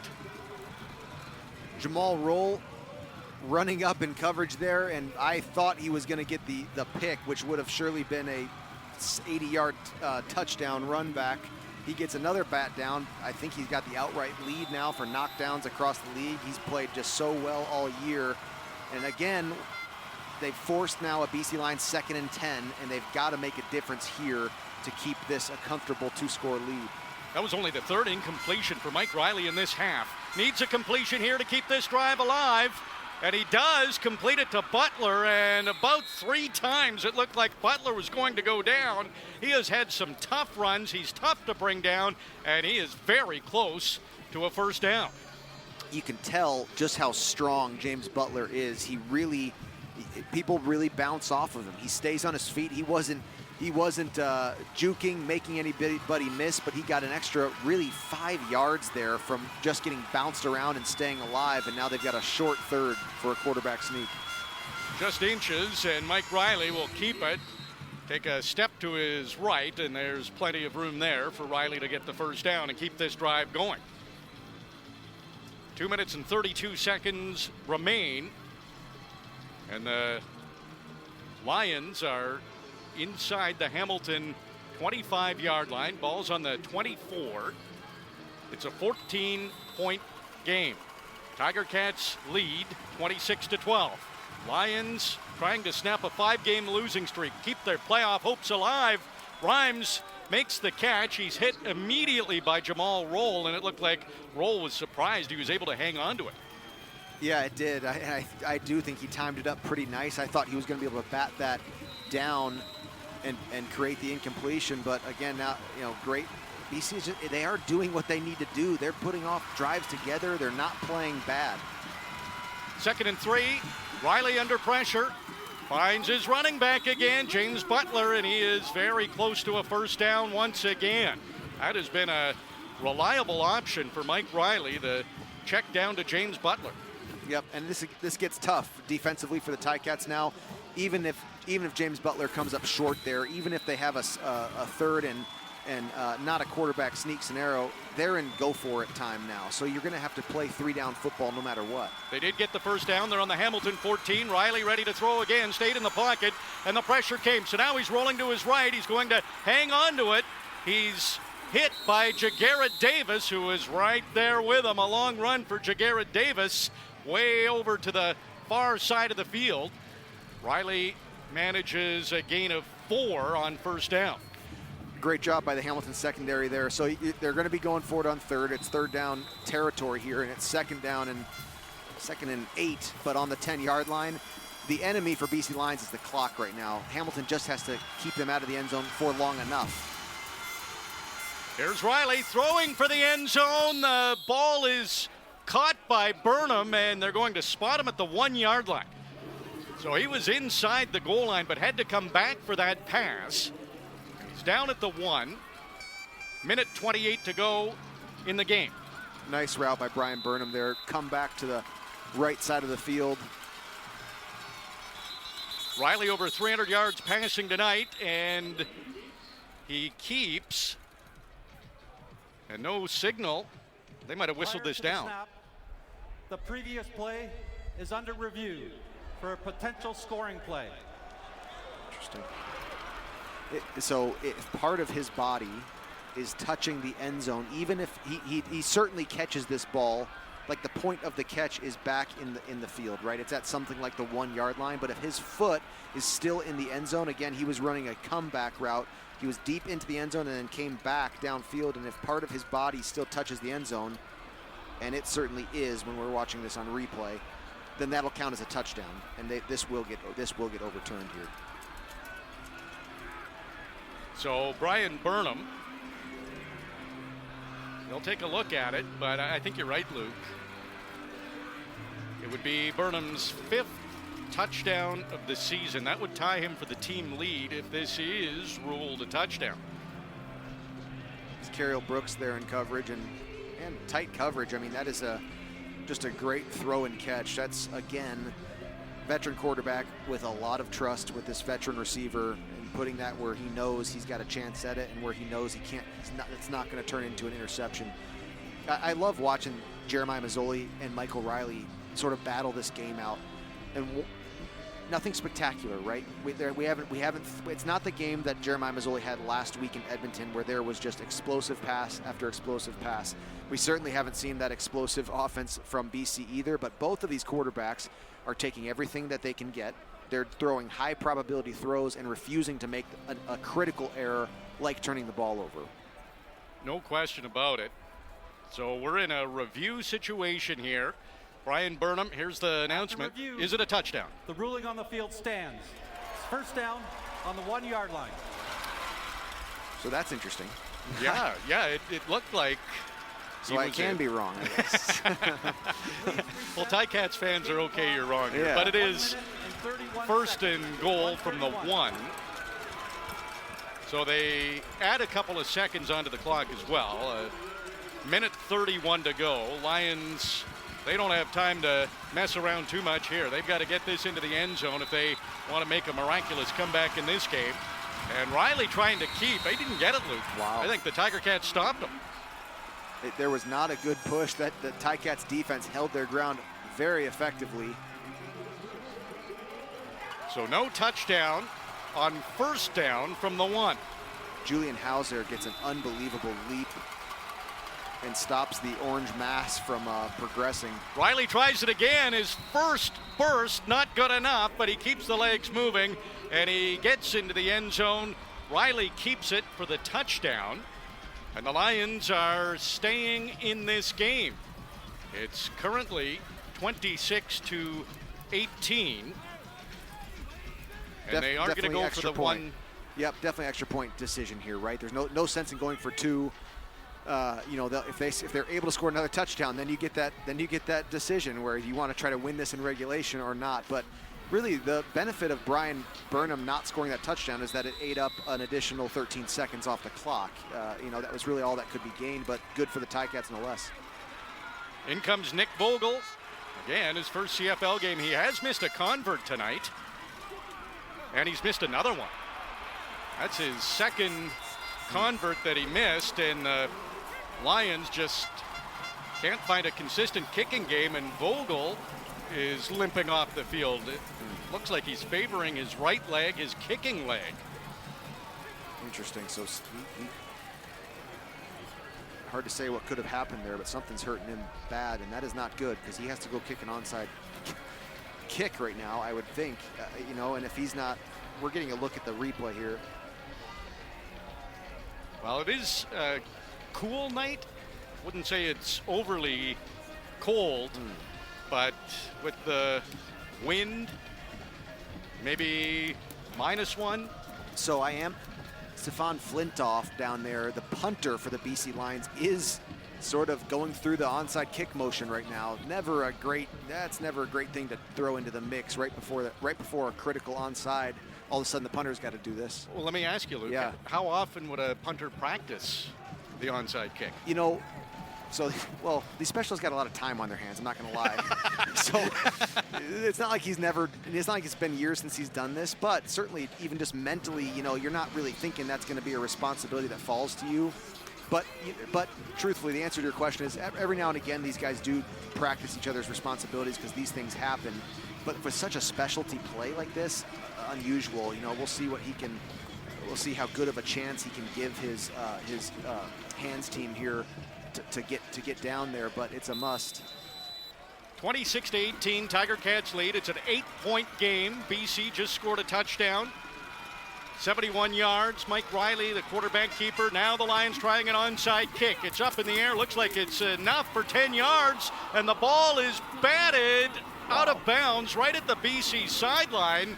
Now the question is, who was the last to touch this? So to answer that question, it was an incredible onside kick by Flintoff, the punter for the BC Really Lions. Good. It had enough hang time. Jalen Ackland took a huge hit trying to field that for the Ticats on their hands team. We're going to get... Ruling on the field is that the ball was last touched by Hamilton. Okay. First down, Hamilton. Still. This play is automatically under review. So Ackland got his hands on it as he was falling. It was knocked out of his hands. And I think that is the correct call. I don't think any Lions... Oh, how would you rule that? It was knocked out of his hands by Javon Cottoy. After review, the ruling on the field stands. So first down, Hamilton.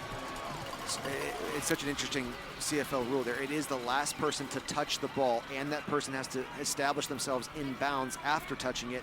And I guess they're going to say that it was all last fingertips were Jalen Ackland's, and that's all that matters. All right, so it's Hamilton ball on their own 43-yard line. Masoli keeps in an 8-point game, and it's going to be a loss here. And they absolutely have to get a first down. There's not nearly enough. BC. Not nearly enough. Not nearly too little clock that allows them to run this out. They need to progress the ball downfield, and so it's very interesting what's happening because that onside kick ended up going the way of Hamilton, but it was also a 15 or 20 yard difference that they lost with that ball bouncing and traveling back towards the Hamilton end.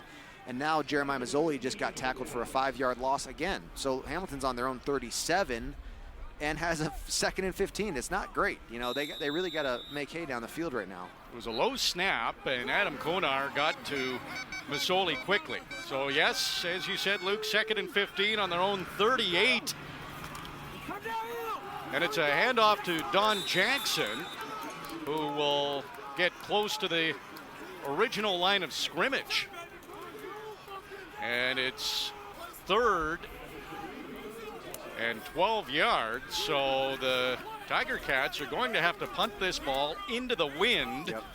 And there's a minute 8 to go, so this is going to be an interesting finish. Joel Whitford needs to get this ball to the outsides of the field, outside the numbers, and try to let it roll down the sidelines underneath this wind. But Michael Riley is going to get a chance. What's interesting to remember is he's going to have to do that and then score a 2-point conversion because of the errant extra point. Unbelievable how BC's been punished time and again by the kicking game. So Whitford out there standing on his own 26-yard line. The wind is blowing in his face.